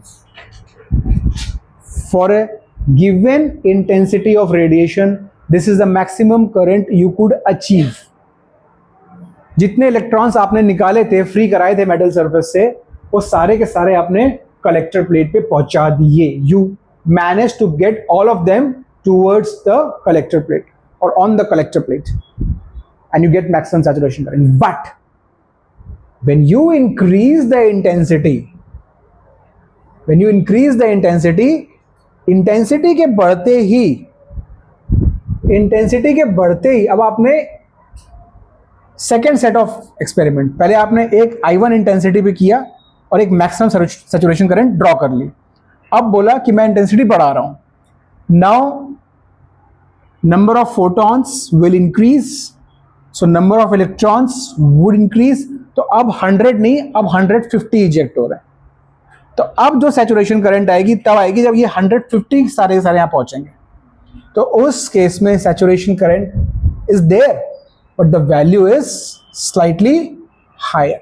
That means इस ग्राफ को देख के मैं ये कंक्लूड कर सकता हूं कि I3 is definitely greater than I1 because the saturation current value is higher. More electrons are getting ejected, so he's just trying to get closer to his postulates. One step at a time, slowly he's trying to get closer to his postulates. अभी इसका भी इसने इसका part आना बाकी है, ठीक है। तो अभी ये तो उसने एस्टैब्लिश कर दिया कि हाँ ये बंदे की बात में दम है, इंटेंसिटी बढ़ाने से सैचुरेशन करंट बढ़ती दिख रही है, इसका मतलब कहीं ना कहीं तो रिलेशन है। मतलब जो ये बोल रहा है नंबर ऑफ फोटॉन्स जितने गिरेंगे उतने इलेक्ट्रॉन्स को इजेक्ट करेंगे और करंट बढ़ेगी। अब उसने उल्टा किया, इस साइड ऑफ ग्राफ पे आओ, तो ये बात समझ में आ गई हमको। अलग अलग इंटेंसिटीज के लिए अलग अलग सैचुरेशन करंट I1 कि ये है। हाँ, हम ये भी बोल सकते हैं कि I2 is less than I1। क्यों? क्योंकि इसके लिए सैचुरेशन करंट कम है। देखो इस वाली इंटेंसिटी के लिए, प्लीज ये करंट से कंफ्यूज मत करना, कैपिटल I ये इंटेंसिटी है, सो ये सैचुरेशन करंट, ठीक है। This is photo current. हाँ, ये पूरा आप ध्यान रखो कि ये मैं जो ग्राफ है इधर, ये फोटो करंट है, ये इंटेंसिटीज हैं। ये कम इंटेंसिटी के लिए सैचुरेशन करंट कम आई है क्योंकि कम इलेक्ट्रॉन्स इजेक्ट हो रहा है, ज़्यादा के लिए ज़्यादा है। ये जो एक पोटेंशियल है तीनों के लिए मर्ज होता दिख रहा है, ये इसको इंटेंसिटी से फर्क नहीं पड़ रहा, चाहे ज़्यादा हो, बीच की हो, कम की हो, तीनों यहाँ पे आके मर्ज हो रहे हैं। ये क्या चीज़ है, जरा इस पर फोकस करेंगे। ये इंपॉर्टेंट एस्पेक्ट है, rather one of the critical aspect of the experiment. अब उसने क्या किया, रेडिएशन को फिक्स कर दिया। नाउ इसका पोलैरिटी रिवर्स कर दिया, this guy becomes positive and this guy becomes negative. So अब ये जो ग्राफ है वो इस जोन में चला गया, सॉरी ये ग्राफ जो है वो अब इस जोन में आ गया। किस जोन में? Retarding potential. क्योंकि अब V0 ये पॉजिटिव पोटेंशियल था, अब ये नेगेटिव पोटेंशियल है। क्यों? क्योंकि अब हम इलेक्ट्रॉन्स को रिटार्ड कर रहे हैं। रिटार्ड क्यों कर रहे हैं? क्योंकि उनको भगाने की बजाय हम उनको रोकना चाह रहे हैं। यहाँ से इजेक्ट हुए, इजेक्ट हो, अब देखो ये अगर नेगेटिव है तो अगर थोड़ा आप देखो तो इनको रिपल्शन आएगा। When it is a negative, ये आपने पोलैरिटी चेंज कर दी है। अब आप समझो ये अब नेगेटिव पोटेंशियल है, ये पॉजिटिव पोटेंशियल है। तो इलेक्ट्रॉन्स यहाँ से जो इजेक्ट हुए, जिनका मन कर रहा है वहां पहुंचने का, लेकिन कोई इनको पुश कर रहा है, ये इलेक्ट्रोस्टैटिक फोर्स ऑफ रिपल्शन इनको पुश कर रहा है कि मत आओ, राइट। तब भी कुछ इलेक्ट्रॉन्स ऐसे हैं जिनके पास इतनी ताकत है, जितनी जो उस एनर्जी के साथ इजेक्ट हुए कि वो तब भी यहाँ तक पहुँच गए। लेकिन फोटो करंट, जैसे जैसे आप इस नेगेटिव पोटेंशियल को बढ़ाओगे, फोटो करंट शार्पली ड्रॉप होती है। क्यों? ऑब्वियस सी बात है, आपने इलेक्ट्रॉन्स को कलेक्ट करने के बजाय उनको पुश करने का जुगाड़ कर रखा है पूरा। तो जैसे जैसे आप इस नेगेटिव पोलैरिटी को बढ़ाओगे, मतलब इसकी नेगेटिव वैल्यू को बढ़ाओगे, less and less electrons would reach and you will see a sharp drop in photocurrent. That's what we saw in the graph also. Negative side में there is a sharp drop,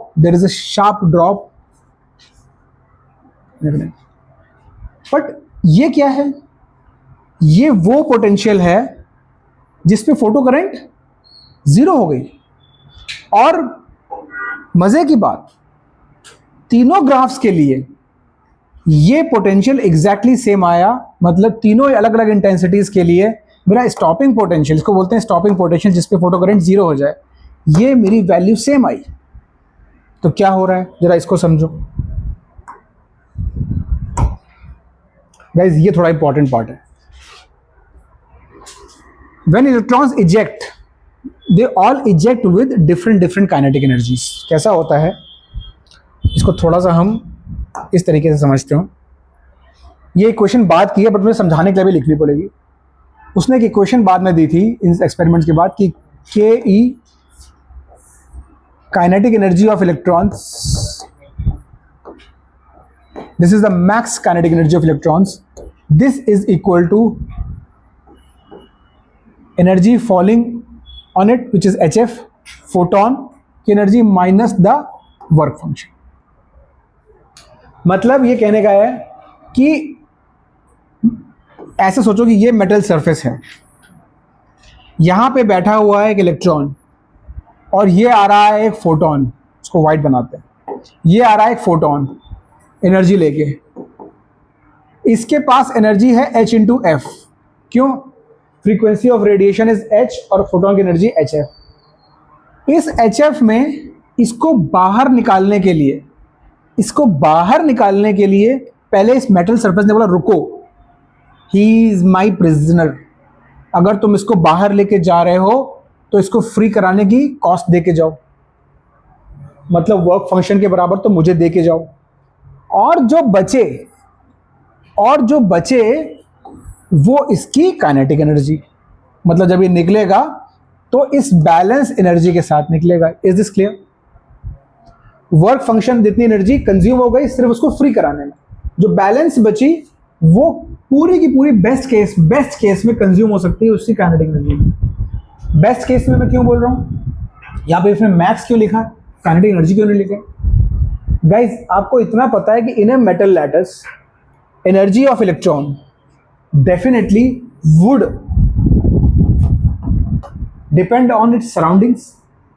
इसके surrounding में fellow electrons हैं, इसके surrounding में ions हैं, वो उनका configuration कैसा है इसके अराउंड, उन सब पे इसकी एनर्जी डिपेंड करती है। मान लो इसके सराउंडिंग में ऐसा कुछ हो जाए कि सारे के सारे इलेक्ट्रॉन्स, मैं जस्ट एक हाइपोथेटिकल चीज बता रहा हूँ, बिल्कुल don't quote me here, I am just trying to make my best effort to explain. हो सकता है इसके सराउंडिंग्स में सिर्फ और सिर्फ इलेक्ट्रॉन्स हो और सारे एटम हो ही नहीं, सो वैसे ही इसके पास रिपल्शन है, तो वर्क फंक्शंस पे करने के बाद जो बैलेंस मिला फटाक से निकल गया, क्योंकि ऑलरेडी इसको लोग धक्का दे रहे थे निकलने के लिए। हो सकता है एक दूसरा इलेक्ट्रॉन, तो इसके पास सिर्फ इलेक्ट्रॉन्स थे आसपास, इसका नेबरहुड, एक दूसरा इलेक्ट्रॉन्स जिसके पास सिर्फ और सिर्फ पॉजिटिव आयंस थे इसके सराउंडिंग में, तो इसको जब बाहर निकालोगे आप तो वर्क फंक्शन तो देना ही पड़ेगा, पर साथ में ये जो इसका पॉजिटिव अट्रैक्शन है उसको भी आपको बैलेंस करना पड़ेगा, और थोड़ा सा इसमें से कुछ कम हो जाएगा, राइट? तो कहने का मतलब ये है कि this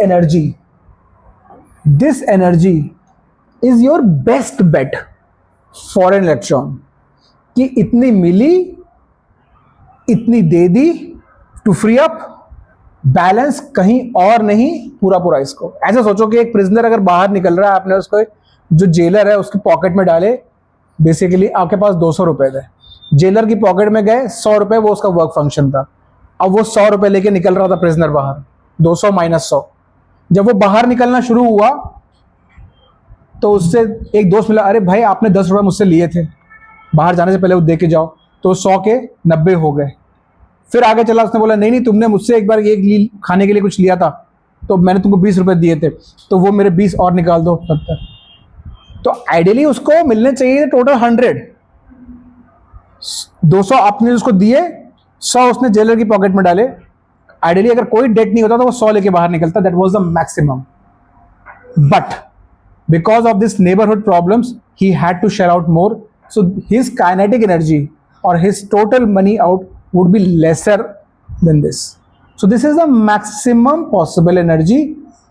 So this is, in this side of equation, this is the maximum kinetic energy of an electron.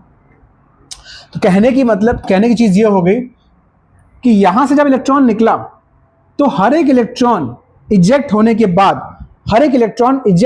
बाद अलग अलग काइनेटिक एनर्जी से निकलते हैं, डिपेंड करता है सबकी सराउंडिंग्स क्या है, बट निकले हैं, इसका मतलब ये डेफिनेट है कि सबको वर्क फंक्शन से ऊपर एनर्जी मिली है। किसी ने उसकी पूरी की पूरी काइनेटिक एनर्जी कन्वर्ट कर ली, किसी ने किसी की और से कम हो गई। क्या ये बात आप लोगों को समझ में आई है? तो अब हर एक इलेक्ट्रॉन की अलग अलग एनर्जी है। फोटो करंट को जीरो करना, अगर फोटो करंट मुझे जीरो करनी है guys, this is zero photo current. Photo current zero कब होगी? जब जो इलेक्ट्रॉन मैक्सिमम काइनेटिक एनर्जी लेके निकला हो उसको भी आप रोक दो। जब वो ही नहीं पहुंच पा रहा है तो जो उससे कम वाले हैं वो क्या पहुंचेंगे? ये बात समझ में आ रही है आपको? कि फोटो, देखो यहां पे स्टॉपिंग पोटेंशियल का एस्पेक्ट समझो। We want to stop even the most powerful electron. If you are able to stop the most powerful electron, the rest of the electrons would anyways not reach the collector plate. So that means for stopping potential, what is important? Who is the most powerful electron? stop this guy. Most powerful electron means what? Most powerful means this equation. जिसके पास ये है, ये most powerful है. इसने HF minus work function balance पूरा का पूरा kinetic energy में ले लिया. This is the maximum kinetic energy. इस इक्वेशन में कहीं भी इंटेंसिटी नहीं है, सिर्फ और सिर्फ एक चीज जो है जो चेंज हो रही है रेडिएशन की, वो है फ्रीक्वेंसी. ये तो सबके लिए सेम था. इस जिसको भी प्रिजन से बाहर निकलना था, इतना तो सबको देना था, राइट? तो ये चीज डिसाइड कर रही है कि मैक्सिमम काइनेटिक एनर्जी क्या है, not the intensity. Number of photons are not in deciding the maximum kinetic energy. It is the frequency of the radiation which is deciding the maximum kinetic energy. इसका मतलब ये हुआ कि रोकने के लिए जो इंपॉर्टेंट एस्पेक्ट है वो है के मैक्स, और वो डिपेंड कर रहा है सिर्फ फ्रीक्वेंसी पे. इसीलिए आपका ग्राफ, इसीलिए मेरा ग्राफ, ये स्टॉपिंग पोटेंशियल इन सभी का सेम आ रहा है. भले ही आपने इसको ज़्यादा फोटॉन्स दिए, इसको थोड़े कम, इसको और कम. नंबर ऑफ इंटेंसिटी क्या बता रही है? Number of photons. लेकिन चूंकि आपने फ्रीक्वेंसी सेम रखी है इन सब में, इन तीनों ग्राफ्स में dear, frequency was kept same. Frequency was same. तो फ्रीक्वेंसी सेम होने से मैक्सिमम काइनेटिक एनर्जी सेम हो गई, और मैक्सिमम काइनेटिक एनर्जी सेम होने की वजह से तो स्टॉपिंग पोटेंशियल है वो सेम हो गया. क्योंकि स्टॉपिंग पोटेंशियल सिर्फ फोकस कर रहा है सबसे ज्यादा पावरफुल इलेक्ट्रॉन्स को रोकने के लिए. आपने उसको रोक लिया तो बाकी सब रुक गए. आप समझो इस बात को एक डेटा के पर्सपेक्टिव से. मान लो 100 इलेक्ट्रॉन्स निकल रहे थे, ठीक है? यहां पे मान लो यहां पे 100 इलेक्ट्रॉन्स निकल रहे थे, यहां पे 80 इलेक्ट्रॉन्स निकल रहे थे, और यहां पे 150 इलेक्ट्रॉन्स निकल रहे थे. क्यों? क्योंकि इंटेंसिटी आप चेंज कर रहे हो तो इजेक्शन सब में अलग अलग होगा. लेकिन वो आइंस्टाइन क्या बोल रहा है? इसमें भी और इसमें भी तो सबसे पावरफुल इलेक्ट्रॉन है, उसका एनर्जी सेम है. तो उसको रोकने के लिए जो मुझे स्टॉपिंग पोटेंशियल लगाना है वो सेम है, और my graph is fully in line with my theory. तो stopping potential does not depend on the intensity of radiation. Stopping potential does not depend on intensity of radiation. He proved this point.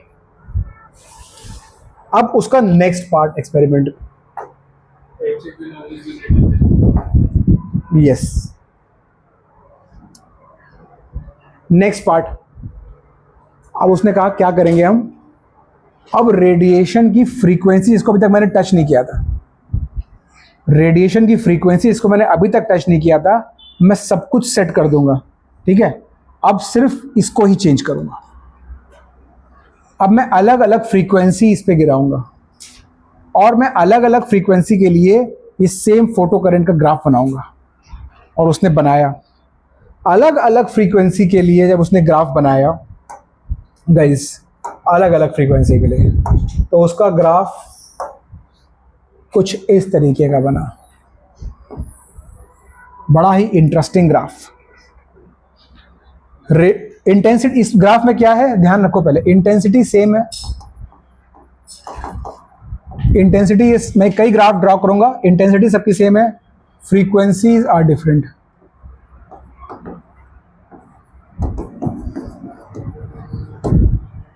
Graph के parameter same है. यहां पे retarding potential,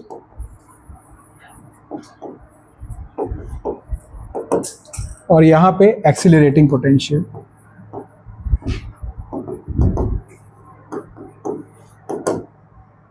ठीक, और यहां पे है आपकी फोटो करंट. वो कुछ चेंज नहीं हुआ है, बस अब ग्राफ का पर्सपेक्टिव चेंज हो गया है. इसको हमने फिक्स कर दिया है. अब हम इसको छेड़ रहे हैं. अब ग्राफ कैसे बने,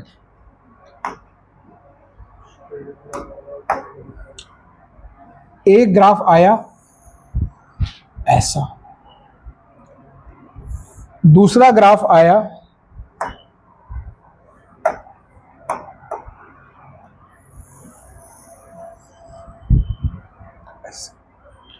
तीसरा ग्राफ आया ऐसा, ये था फ्रीक्वेंसी f1 के लिए, ये फ्रीक्वेंसी f1, ये फ्रीक्वेंसी f2, ये frequency f3।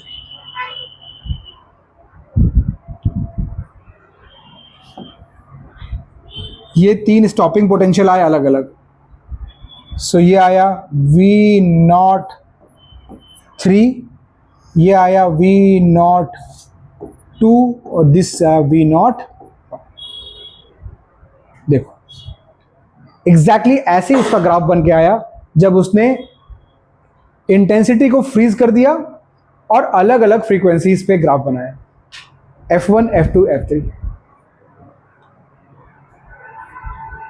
Now things will all, जितना जिक्सा पजल है एकदम पजल खत्म है इस ग्राफ से, ठीक, पूरी कहानी सेट है।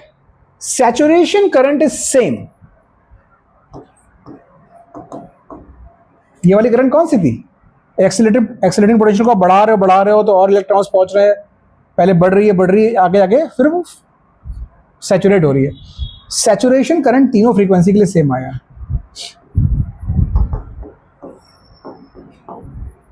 ये एक चीज पहले आ गई, लेकिन इस बार सबके लिए स्टॉपिंग पोटेंशियल अलग अलग है। अब जिस आप में से जो थोड़े भी मुझे फॉलो कर रहे हैं, आप खुद समझ गए हो रीजन क्या है। स्टॉपिंग पोटेंशियल सबके लिए लगाया है, सैचुरेशन करंट तीनों की सेम आई है। स्टॉपिंग पोटेंशियल था सबसे ज्यादा पावरफुल इलेक्ट्रॉन को रोक देना, क्योंकि सबसे ज्यादा पावरफुल वाले को रोक दोगे तो बाकी तो पहुंचेंगे नहीं। अब यहां पे के मैक्स, दिस वॉज HF-5। जब आपने फ्रीक्वेंसी बढ़ाई तो इलेक्ट्रॉन की जो शक्तिशाली इलेक्ट्रॉन है उसकी ओवरऑल पावर बढ़ रही है, क्योंकि आप ये बढ़ा रहे हो। अगर ये बढ़ा रहे हो तो ये बढ़ रही है, और ये बढ़ रही है तो इसको रोकने के लिए जो पुश लगेगा वो भी बढ़ेगा। दैट मीन्स इस ग्राफ से मैं ये क्लियरली बोल सकता हूं कि ये तीनों फ्रीक्वेंसीज डिफरेंट हैं, क्योंकि तीनों के लिए स्टॉपिंग पोटेंशियल अलग लग रहे हैं। और मैं ये भी क्लेम कर सकता हूं कि frequency F1 is greater than frequency F2 and frequency F3. This would be the order, क्योंकि इसको रोकने के लिए सबसे ज्यादा नेगेटिव पोटेंशियल लग रहा है, इस वाले को रोकने के लिए थोड़ा कम, और इस वाले को रोकने के लिए तो इतना ही लग रहा है। इसलिए ये आपके स्टॉपिंग पोटेंशियल लग रहा है। स्टॉपिंग पोटेंशियल क्या है? It is the potential at which photo current becomes zero. Photo current becomes zero. This is that potential. मतलब आपने इतना ज्यादा पुश लगा दिया कि एक भी इलेक्ट्रॉन नहीं पहुंच पा रहा है। लेकिन ये क्यों सेम आया? उसने बोला ये इसलिए सेम आया dear, saturation current does not depend on the frequency. मैंने पहले ही बोला था आपको, सैचुरेशन करंट डिपेंड करती है कि यहां से कितने इलेक्ट्रॉन आप निकाल पा रहे हो, यहां से कितने इलेक्ट्रॉन्स आप निकाल पा रहे हो। जब सारे इलेक्ट्रॉन्स जो निकल रहे हैं वो सारे के सारे पहुंचना शुरू हो जाएंगे तो सैचुरेशन आ जाएगा, फिर आप इसको बढ़ाते रहो, कोई फर्क नहीं पड़ेगा। मैं कहीं पे भी अपने आप को कॉन्ट्रडिक्ट नहीं कर रहा हूं। ये आइंस्टाइन का स्टेटमेंट था, मैं कॉन्ट्रडिक्ट नहीं कर रहा हूं, मैं सिर्फ सपोर्ट कर रहा हूं अपने बात को। मैंने पहला ग्राफ बनाया, उसमें रेडिएशन को चेंज किया, उसमें मैंने क्या पाया कि रेडिएशन को जैसे से मैं चेंज कर रहा हूं तो अलग अलग रेडिएशन की इंटेंसिटी के लिए, अलग अलग रेडिएशन इंटेंसिटी बोलना चाहिए मैं, अलग अलग इंटेंसिटी के लिए मुझे अलग अलग सैचुरेशन करंट मिल रही है। क्यों? क्योंकि इंटेंसिटी के साथ नंबर ऑफ फोटॉन्स जो इजेक्ट होते हैं चेंज होते हैं। तो जब आप सारे इलेक्ट्रॉन्स वहां पहुंचा दोगे सैचुरेशन आ जाएगा। तो जिस इंटेंसिटी की वैल्यू ज्यादा है वो ज्यादा इलेक्ट्रॉन्स निकालेगी, तो उसके लिए सैचुरेशन करंट ज्यादा आएगी। लेकिन स्टॉपिंग पोटेंशियल सेम क्यों आ रहा है? क्योंकि वो इस चीज पे डिपेंड ही नहीं कर रहा, वो डिपेंड कर रहा है कि मोस्ट पावरफुल इलेक्ट्रॉन कौन है। और मोस्ट पावरफुल रेडिएशन की इंटेंसिटी से डिसाइड नहीं हो रहा, फ्रीक्वेंसी से डिसाइड हो रहा है। तो जब तक आप फ्रीक्वेंसी सेम रख रहे हो ये सेम मिल रहा है। तो ये ग्राफ और उसके बाद ये वाला graph, this gives the clear picture जो उसने स्टार्टिंग के पोस्टुलेट्स बोले थे कि by increasing the intensity of radiation, only the number of photons increase while the energy of individual photons remains same. And in the energy of individual photon depends only on the frequency of the radiation. तो ये दो बातें हमको दिमाग में एकदम clearly register करनी है कि फोटोन का नंबर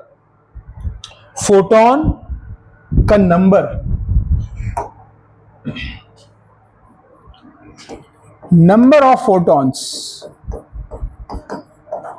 ये डिपेंड करता है इंटेंसिटी ऑफ रेडिएशन पे।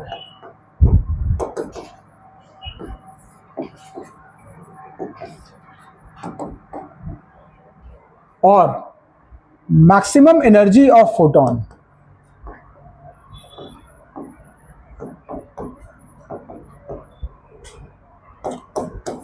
ये डिपेंड करता है फ्रीक्वेंसी ऑफ रेडिएशन।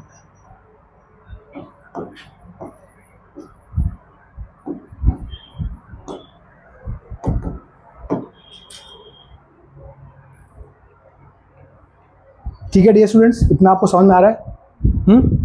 ओके। देखो इसको फ्रीक्वेंसी बोलो, हाँ उल्टा होगा, इसको फ्रीक्वेंसी या वेवलेंथ कुछ भी बोल सकता है। अभी इस चैप्टर में एक चीज ध्यान रखो कि फ्रीक्वेंसी बोली जाए या वेवलेंथ बोली जाए, बात एक ही है। क्यों? क्योंकि एक गिवन फ्रीक्वेंसी के लिए एक गिवन वेवलेंथ होती है, because c is equal to F lambda. ठीक है, तो अगर एक गिवन फ्रीक्वेंसी है तो गिवन, हाँ रिलेशन उल्टा रहेगा, हाँ इनवर्स रहेगा, क्योंकि फ्रीक्वेंसी दो नंबर्स का प्रोडक्ट कांस्टेंट है, तो फ्रीक्वेंसी बढ़ेगी तो लैम्डा कम होगा, और लैम्डा बढ़ेगा तो फ्रीक्वेंसी कम होगा। ठीक है, ओके। नाउ सबसे लास्ट ग्राफ बट सबसे ज्यादा mathematically utilise graph which is called relation between stopping potential and frequency of radiation. So let's put a heading.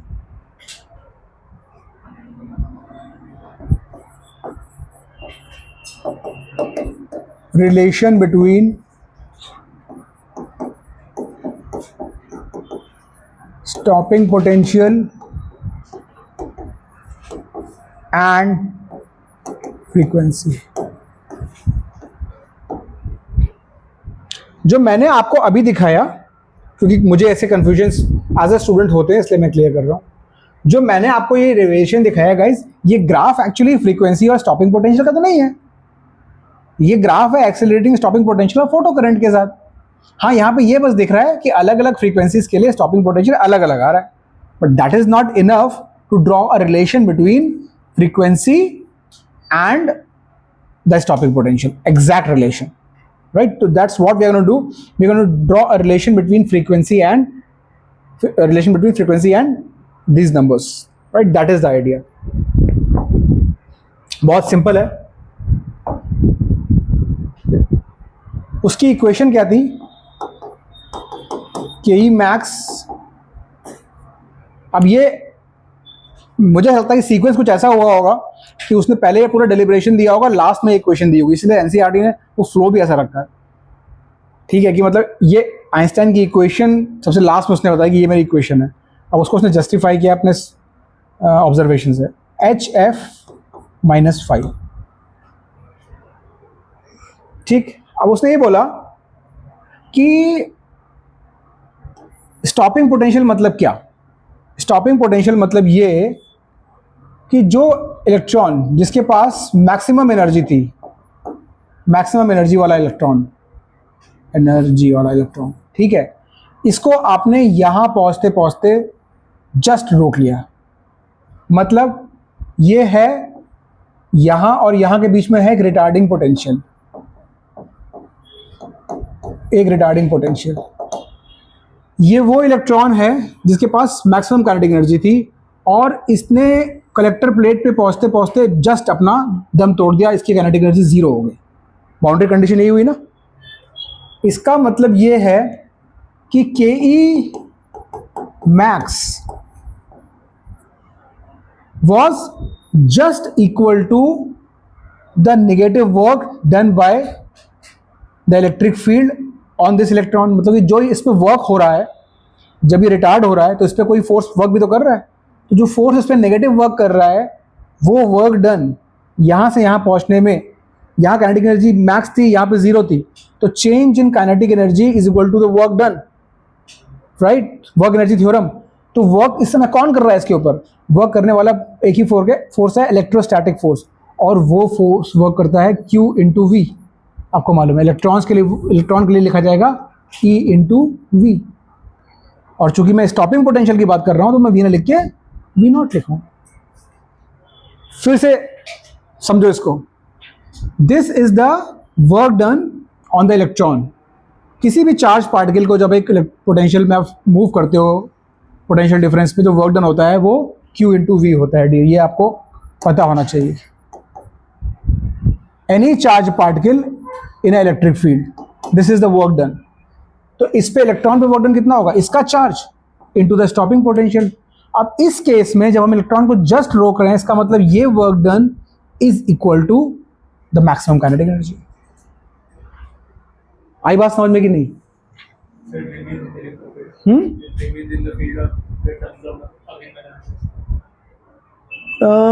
I don't know what you mean by this. See यहाँ पे electron निकला with certain kinetic energy, वो let's say 100 joule थी, मैं I am just making it up, और 100 electron volt थी, to be honest 100 electron volt लेके निकला, ठीक है। आपको इसको 100 इलेक्ट्रॉन वोल्ट को यहाँ रोकने से बचाना है, तो what is the minimum potential you need कि वो यहाँ से यहाँ पहुँचते इसकी काइनेटिक एनर्जी 0 हो जाए।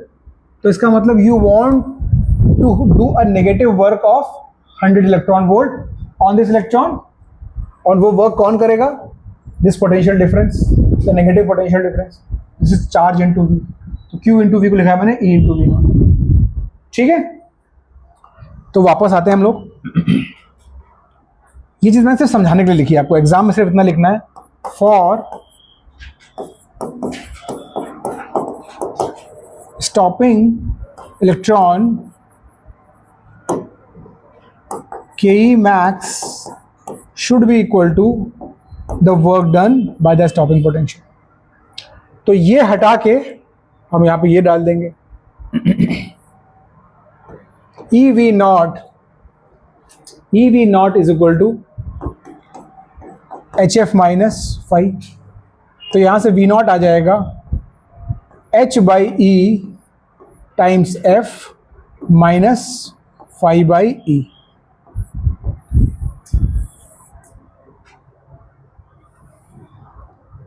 Minus 5/E।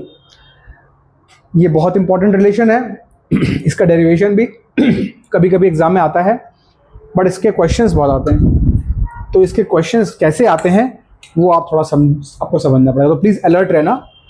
अब जो पार्ट है वो भी बहुत इंपॉर्टेंट है from your examination point of view. This is a relation between we have got, this is a relation we have got, this is what? Stopping potential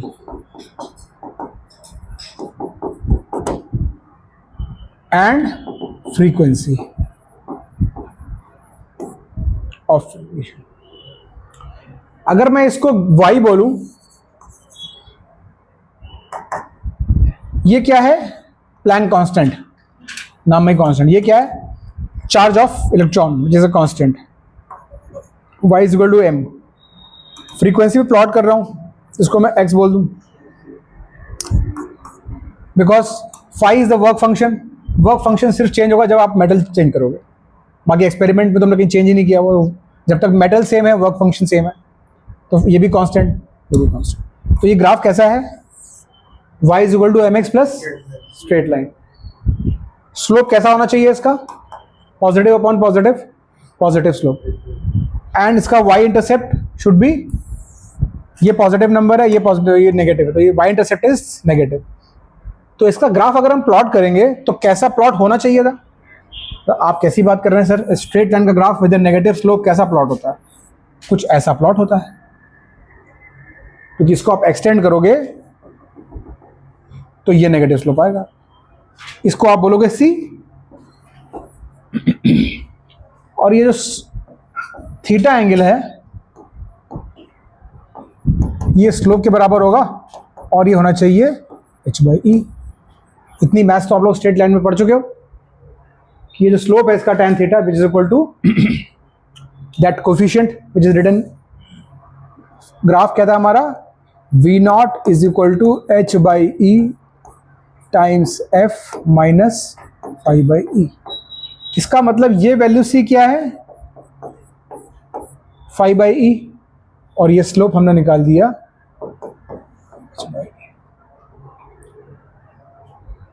यार। मैं तो अमेज हूँ इस चीज को जान के, जब उसने ये ग्राफ्स बनाए, तो ग्राफ पता है कैसे बने, डिफरेंट मेटल्स के लिए we got parallel lines, we got exactly parallel lines.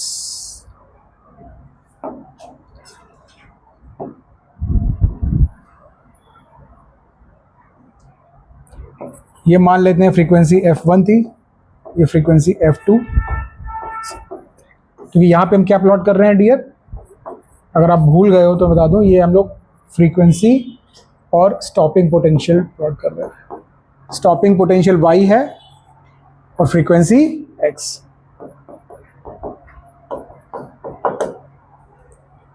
अब देखो हाउ डज इट फिट, सबके y इंटरसेप्ट अलग आ रहे हैं बट स्लोप सबके सेम। तो उसने बोला मैं आपको क्या बता रहा हूं, और स्लोप सबके सेम आएंगे ही, क्योंकि प्लैंक कांस्टेंट पूरी दुनिया के लिए एक है, तो दो मेटल्स के लिए अलग क्यों होगा।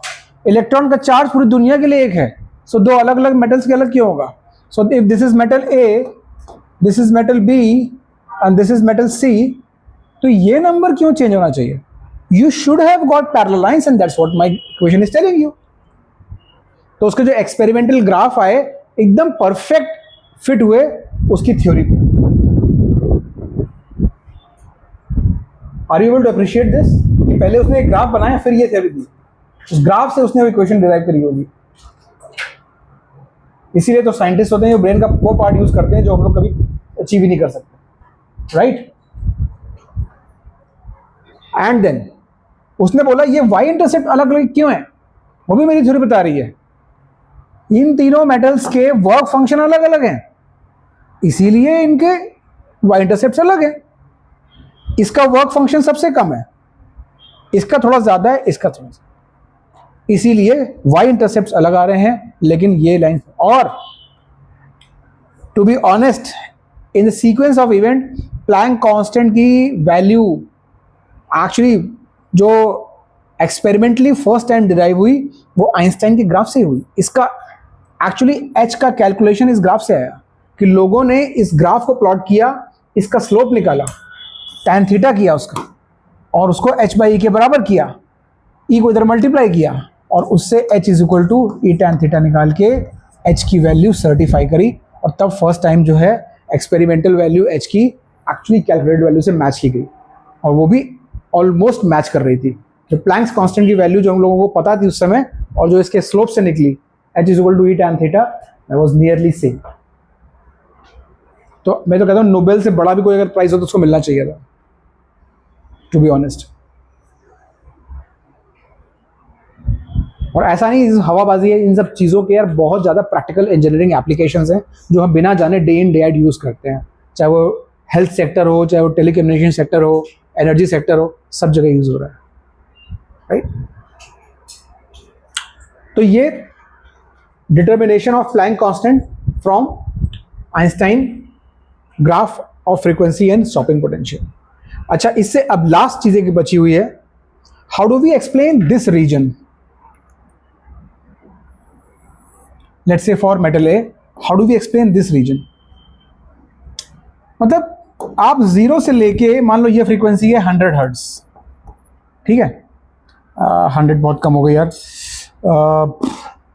लेट्स से 4 × 10⁻6 हर्ट्ज, ठीक है ये frequency.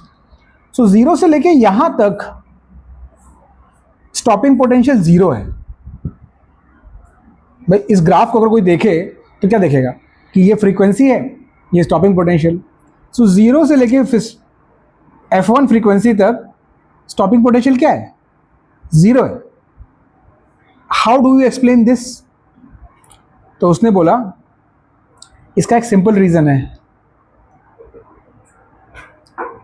Photo electric process is a instantaneous process. मैं आपको स्टार्टिंग से बोल रहा हूं कि लाइट इज हैविंग पार्टिकल्स. हाँ, light is made up of small small particles. जब आप रेडिएशन गिराते हो किसी मेटल सरफेस पे, आपको लग रहा है कि आप रेडिएशन गिरा रहे हो, बट आप एक्चुअली फोटॉन्स बॉम्बार्ड कर रहे हो. तो होता क्या है, मान लो एक फोटोन ये है और यहाँ पे एक इलेक्ट्रॉन है, ये जाके इससे कोलाइड किया. जब कोलिजन हुआ, एनर्जी कंजर्व होती है, तो ये अपनी एनर्जी इसको दे देता है इलेक्ट्रॉन को, और इलेक्ट्रॉन उसी एनर्जी को लेके निकल आता है. मान लो इस फोटोन की एनर्जी, ध्यान से सुनना प्लीज, अगर इस फोटोन की एनर्जी इस मेटल के वर्क फंक्शन से कम है, तो क्या कभी इसको इजेक्ट करा पाएगा? नहीं. इसका मतलब है कि फोटोन की एनर्जी, इसको हम बोलते हैं E is equal to H into F. तो अगर फ्रीक्वेंसी एक सर्टन लेवल से कम है, तो कभी इलेक्ट्रॉन निकलेगा ही नहीं. आप भले ही उस पर कितने फोटॉन्स गिराते रहो, 1 साल 2 साल 3 साल तक, जब तक आप इस एनर्जी को वर्क फंक्शन के बराबर नहीं करोगे, nothing will happen. That's why वो ग्राफ आपको ऐसा अजीब सा दिख रहा है कि एक सर्टेन फ्रीक्वेंसी तक हमें कोई भी स्टॉपिंग पोटेंशियल नहीं मिल रहा. क्यों? वो इसलिए नहीं मिल रहा क्योंकि ये जो फ्रीक्वेंसी है, ये कोई मामूली फ्रीक्वेंसी नहीं है. ये इसकी थ्रेशोल्ड फ्रीक्वेंसी है इस मेटल की, जिसके पहले कोई photo electric emission is not possible, because till this point your energy of the photon is less than the work function. So if no electron is getting ejected, you can't talk about stopping the electron. That's the reason you do not need anything to stop. If something is not come out, what you're stopping? That's the reason इस zone तक आपको zero मिलता है. और ये threshold frequency हर metal के लिए अलग है, क्योंकि वो work function metal की property है. और इसको निकालने का भी मैंने तरीका आपको बता दिया है. ये कैसे निकालोगे भाई? ये कैसे निकलेगा? मेरी इक्वेशन से निकलेगा. कैसे? Yes, exactly. ये ऐसे निकलेगा. आपने बोला V not is equal to H F minus five. आपको स्टॉपिंग पोटेंशियल 0 मिल रहा है, मतलब आपको ये जस्ट कब निकलेगा इलेक्ट्रॉन? जब ये 0 से पहले थोड़ी सी ज़्यादा होगी. ये जो नंबर है ये थोड़ी सी ज़्यादा होगी. इसका मतलब एच एफ माइनस फाइव, ये जस्ट 0 कर दो, मतलब जस्ट बैलेंस हो गया. वर्क फंक्शन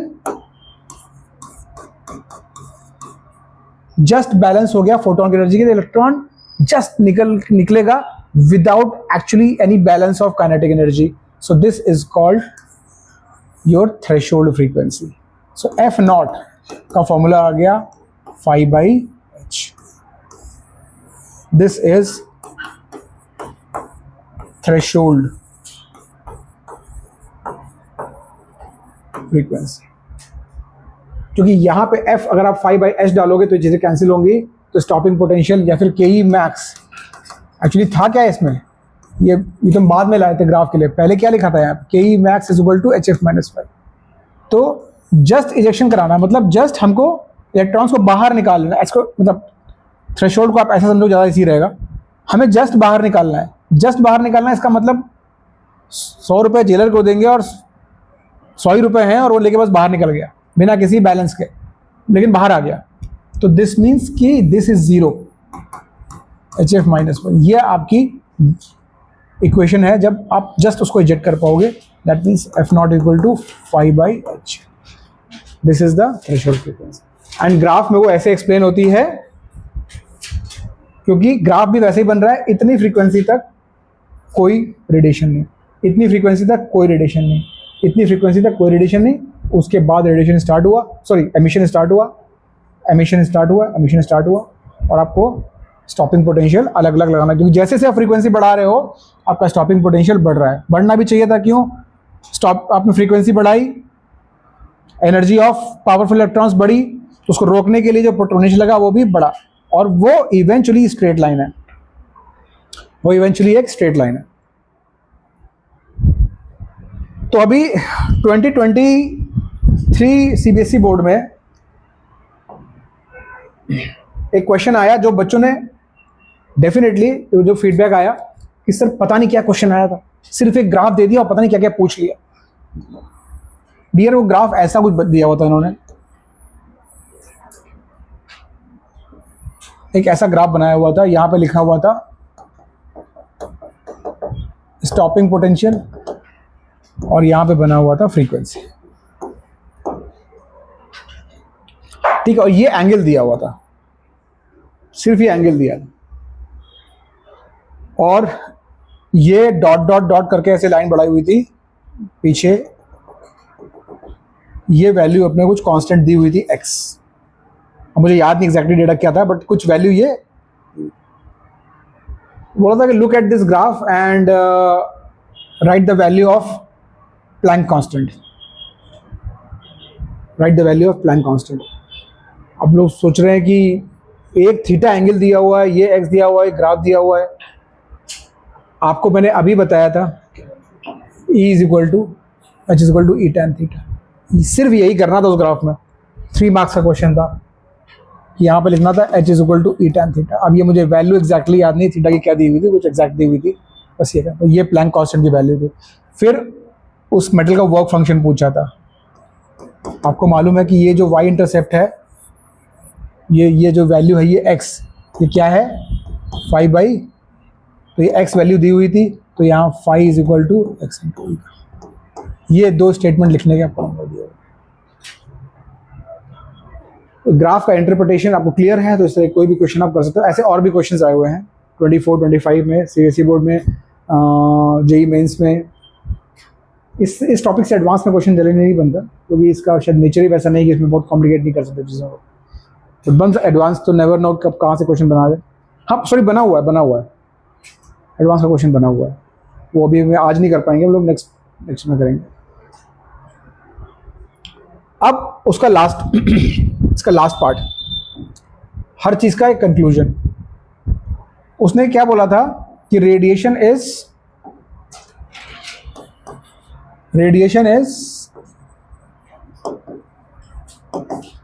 क्या क्लेम था, इज मैटर, मतलब क्या, पार्टिकल। ये उसको प्रूव करना है।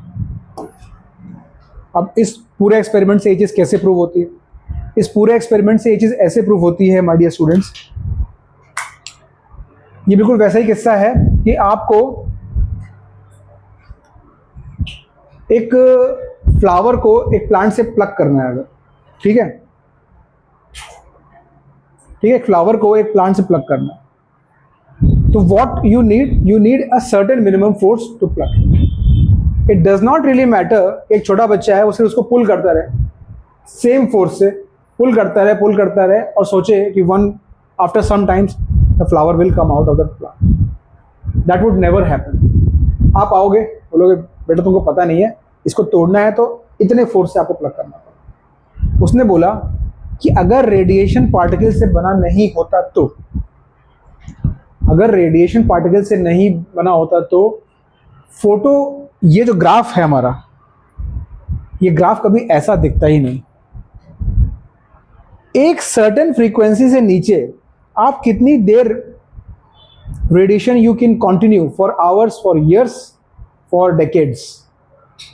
एक सर्टेन फ्रीक्वेंसी से नीचे अगर आपका रेडिएशन है, there is no photo electric emission which happens, and that can only happen when radiation is not continuous, it is made up of particles. Otherwise अगर वो कंटिन्यूअस होता तो आप एनर्जी इलेक्ट्रॉन पे गिरा रहे हो, कंटिन्यूअस एनर्जी गिर रही है, एक टाइम आएगा इलेक्ट्रॉन एनर्जी एब्जॉर्ब करते करते बाहर निकल जाएगी। लेकिन वैसा नहीं हो रहा, हो तो वो रहा है जो मैं आपको दिखा रहा हूँ ग्राफ में। This is the experimental graph, आपके सामने ये ग्राफ है। इस ग्राफ में हमने करके देख लिया कि इस फ्रीक्वेंसी के नीचे कुछ नहीं होता। और क्या हमने देखा कि जब आप इंटेंसिटी बढ़ाते हो तो नंबर ऑफ फोटॉन्स, मतलब पार्टिकल्स बढ़ते हैं, तो हमारी फोटो करंट बढ़ती है और सैचुरेशन करंट भी हमारी बढ़ती है, राइट।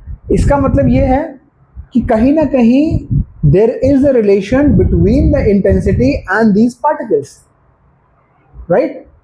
तो या तो तुम मेरी बात मानो, या तो तुम मेरी बात मानो जो मैं प्रूव करना चाह रहा हूँ कि ये रेडिएशन कंटिन्यूअस नहीं है, और वैसा कुछ एक्सपेरिमेंट करके दिखाओ, वरना मेरी थ्योरी तो प्रूव हो गई। अभी तो बुक्स में पब्लिश होगी और बच्चे पढ़ेंगे इसको, right? So this is what he proved. अब इसमें क्वेश्चंस कैसे आते हैं? इसमें क्वेश्चंस आएंगे कुछ इस तरीके के, बहुत रीजनिंग बेस्ड क्वेश्चंस होते हैं। वो आपको अलग अलग ग्राफ देंगे, जैसे बताएंगे कि ये मान लो एक ग्राफ बनाया मैंने, stopping potential, sorry accelerating potential, retarding potential, और ये बनाई मैंने फोटो करंट। ठीक है, मैंने एक ग्राफ बनाया ऐसे, दूसरा ग्राफ बनाया ऐसे, और तीसरा ग्राफ बनाया ऐसे, राइट?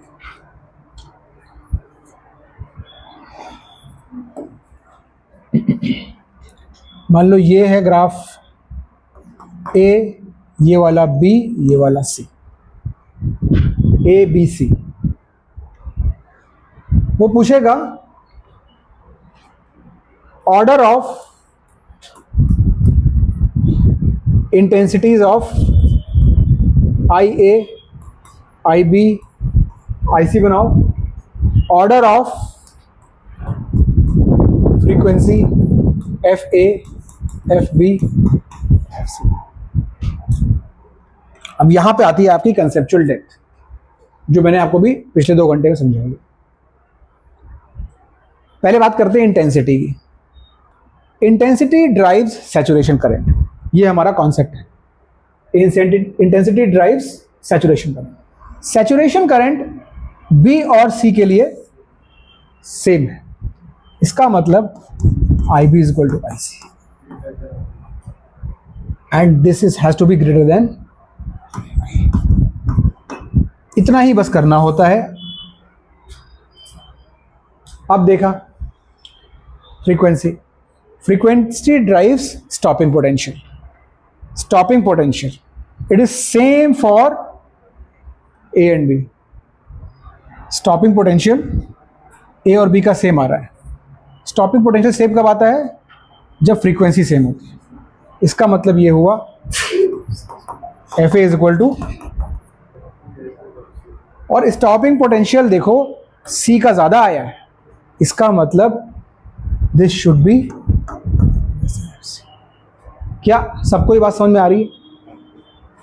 जो ये क्वेश्चन आपने बड़े आराम से भी किया है dear, these are the most confusing questions in for this chapter, क्योंकि हमें समझ में ही नहीं आता कि इन ग्राफ्स को हमें इंटरप्रेट कैसे करना है। We are not able to understand how do we interpret this graphs. एक बार आप इसको समझ गए, आज का सेशन अगर आपके दिमाग में गया, सो ये आपके लिए बस ऐसे मार्क्स होते हैं कि उठा के अलग कर दो बस। अब मैं इसमें कैसे भी घुमा सकता हूँ आपको। अगर किसी के पास ये अपनी सीबीएसई बोर्ड की बुक है तो नहीं है,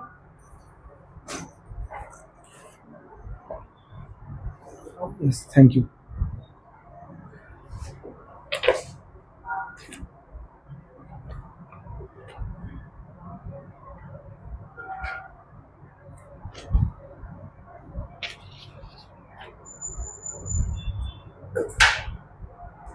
ये देखो, ये क्वेश्चन है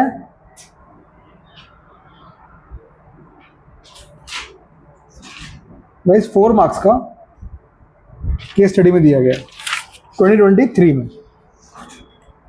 मैं क्यों बोलता हूं कि CBSE board is actually hitting JEE mains का आगे का लेवल। कंसेप्चुअल डेप्थ में इस क्वेश्चन से आपको क्लियर हो जाएगा, और आपके लिए क्वेश्चन कितना इजी होगा मेरे सेशन के बाद। इन्होंने इस तरह के 4 ग्राफ बनाए।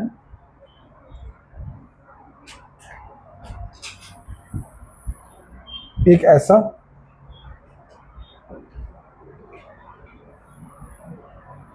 एक ऐसा,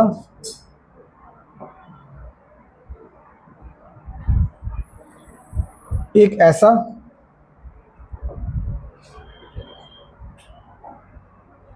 और एक ऐसा। इसको बोला है इन्होंने ए, इसको बोला है बी, इसको बोला है सी, इसको बोला है डी। ठीक है, ये हमारा ओ है मतलब जीरो पोटेंशियल है, यहाँ पे पॉजिटिव मतलब एक्सेलरेटिंग पोटेंशियल है, ये नेगेटिव मतलब रिटार्डिंग पोटेंशियल है, यहाँ पे ये फोटो करंट है, ये दिया हुआ है। दिस इज अगर पहला question, which light beam has the highest frequency and Y?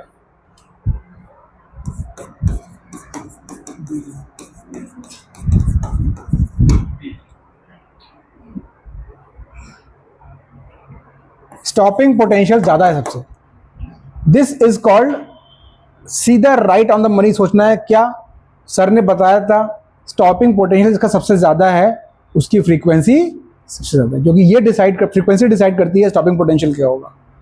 पहला आंसर हो गया, आपने मार दिया बी।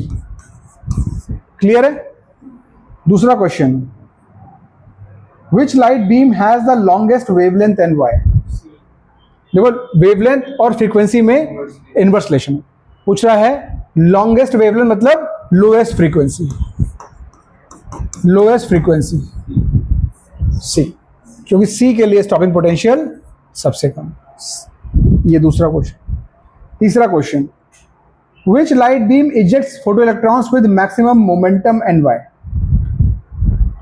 देखो आपको मोमेंटम जो होता है, फोटोन का मोमेंटम जो है आप इस तरह के ले सकते हो, जिसकी वैल्यू होती है E by C. This is the photo. अभी ये क्योंकि ये पार्ट आ गया है एटॉमिक फिजिक्स का जो आपने नहीं पढ़ा है, इसलिए क्वेश्चन तो कंबाइंड बनता है। This is the momentum E by C. जिसके लिए ई सबसे ज्यादा उसके लिए मोमेंटम सबसे ज्यादा, और ई सबके लिए सबसे ज्यादा किसके लिए है? बी के लिए। सेम केस यहाँ पे, ये तीन ही क्वेश्चन है। और इसका एक और पार्ट है, मतलब जो बच्चा ये ना सोच पाए, ना कंसेप्चुलाइज कर पाए, तो उसके लिए एक थ्योरी क्वेश्चन दिया हुआ है 2 मार्क का। एक थर्ड पार्ट का और part, what is the effect on threshold frequency? What is the effect on threshold frequency? Threshold frequency मतलब the minimum frequency at which photo electric emission starts. What is the effect on threshold frequency and stopping potential on increasing the frequency of incident beam of light? मतलब बोल रहे हैं कि जो ये frequency है, इससे थ्रेशोल्ड फ्रीक्वेंसी पे और स्टॉपिंग पोटेंशियल पे क्या फर्क पड़ता है? We not exactly, this is driven by just the work function. तो ये इसको बढ़ाने कम करने से ये थोड़ी ना ड्राइव होगी। तो थ्रेशोल्ड मिनिमम फ्रीक्वेंसी है to eject, that does not depend on the this thing. लेकिन ये स्टॉपिंग पोटेंशियल, ये आपने अभी देखा, हमने ये बनाया V naught is equal to H by E times F minus five by E. थोड़ा लर्निंग के बाद आपको ध्यान भी रहेगा कि तो सीधा रिलेशन है कि stopping potential increases with the frequency of incident radiation. Question ये था, मैं यहाँ पे ऐसे लिखता हूँ कि how does threshold frequency and stopping potential depend on frequency of incident radiation. ठीक है अलेशा? So this was the question. ये मतलब जो भी फ्रीक्वेंसी हम उस पर फॉल करा रहे हैं, उस how does it affect the stop threshold frequency and how does it affect the stopping potential. So point is कि what frequency you are injecting on the metal surface, that does not decide the threshold frequency. Threshold frequency is the property of the metal surface. That metal surface decides how much I need to start the ejection. So this is independent. और ये stopping potential, it depends, and the relation is this. So with frequency, stopping potential increases. तभी तो ये graph draw हमने समझ रहे हैं ना कि ये अलग फ्रीक्वेंसी अलग अलग है, क्योंकि इसके लिए स्टॉपिंग पोटेंशियल सबसे ज्यादा है। For this graph stopping potential is the maximum. This is VB because the frequency is maximum. ठीक है.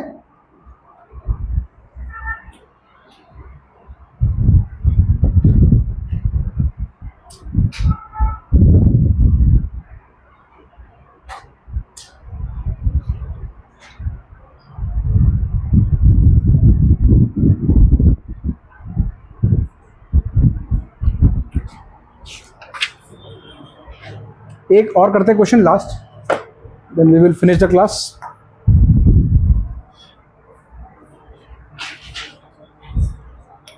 देखो ऐसे क्वेश्चंस आ रहे हैं आजकल. ये 2024 का एमसीक्यू है. Okay, the reason I am doing this question कि आपको चीज़ें थोड़ा सा, this is stopping potential and this is frequency, तो वही सेम कॉन्टेक्स्ट है, स्टॉपिंग पोटेंशियल और फ्रीक्वेंसी. हमने ग्राफ बनाए कैसे, इस तरीके से. एक ग्राफ ऐसा है, दूसरा ग्राफ ऐसा है, और तीसरा ग्राफ इस तरीके से. ठीक, दिस इज M1, इसको बोल दिया है M2, M3, मतलब for 3 different metals this graph has been drawn. ठीक है.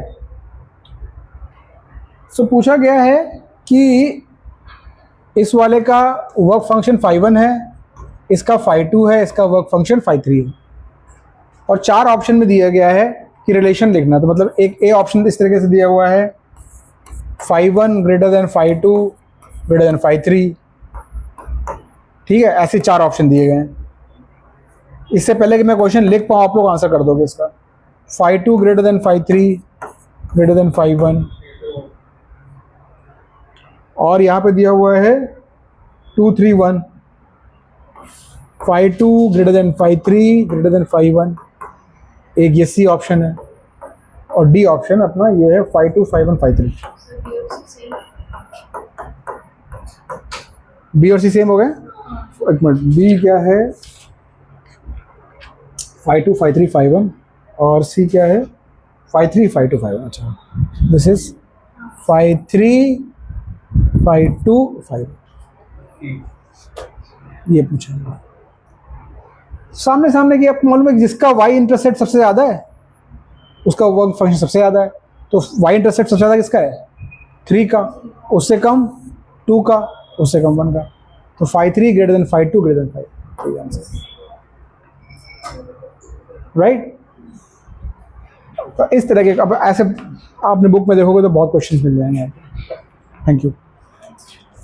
ओके गाइस, तो अभी चैप्टर पूरी तरीके से एंड नहीं हुआ है. We have to do a very small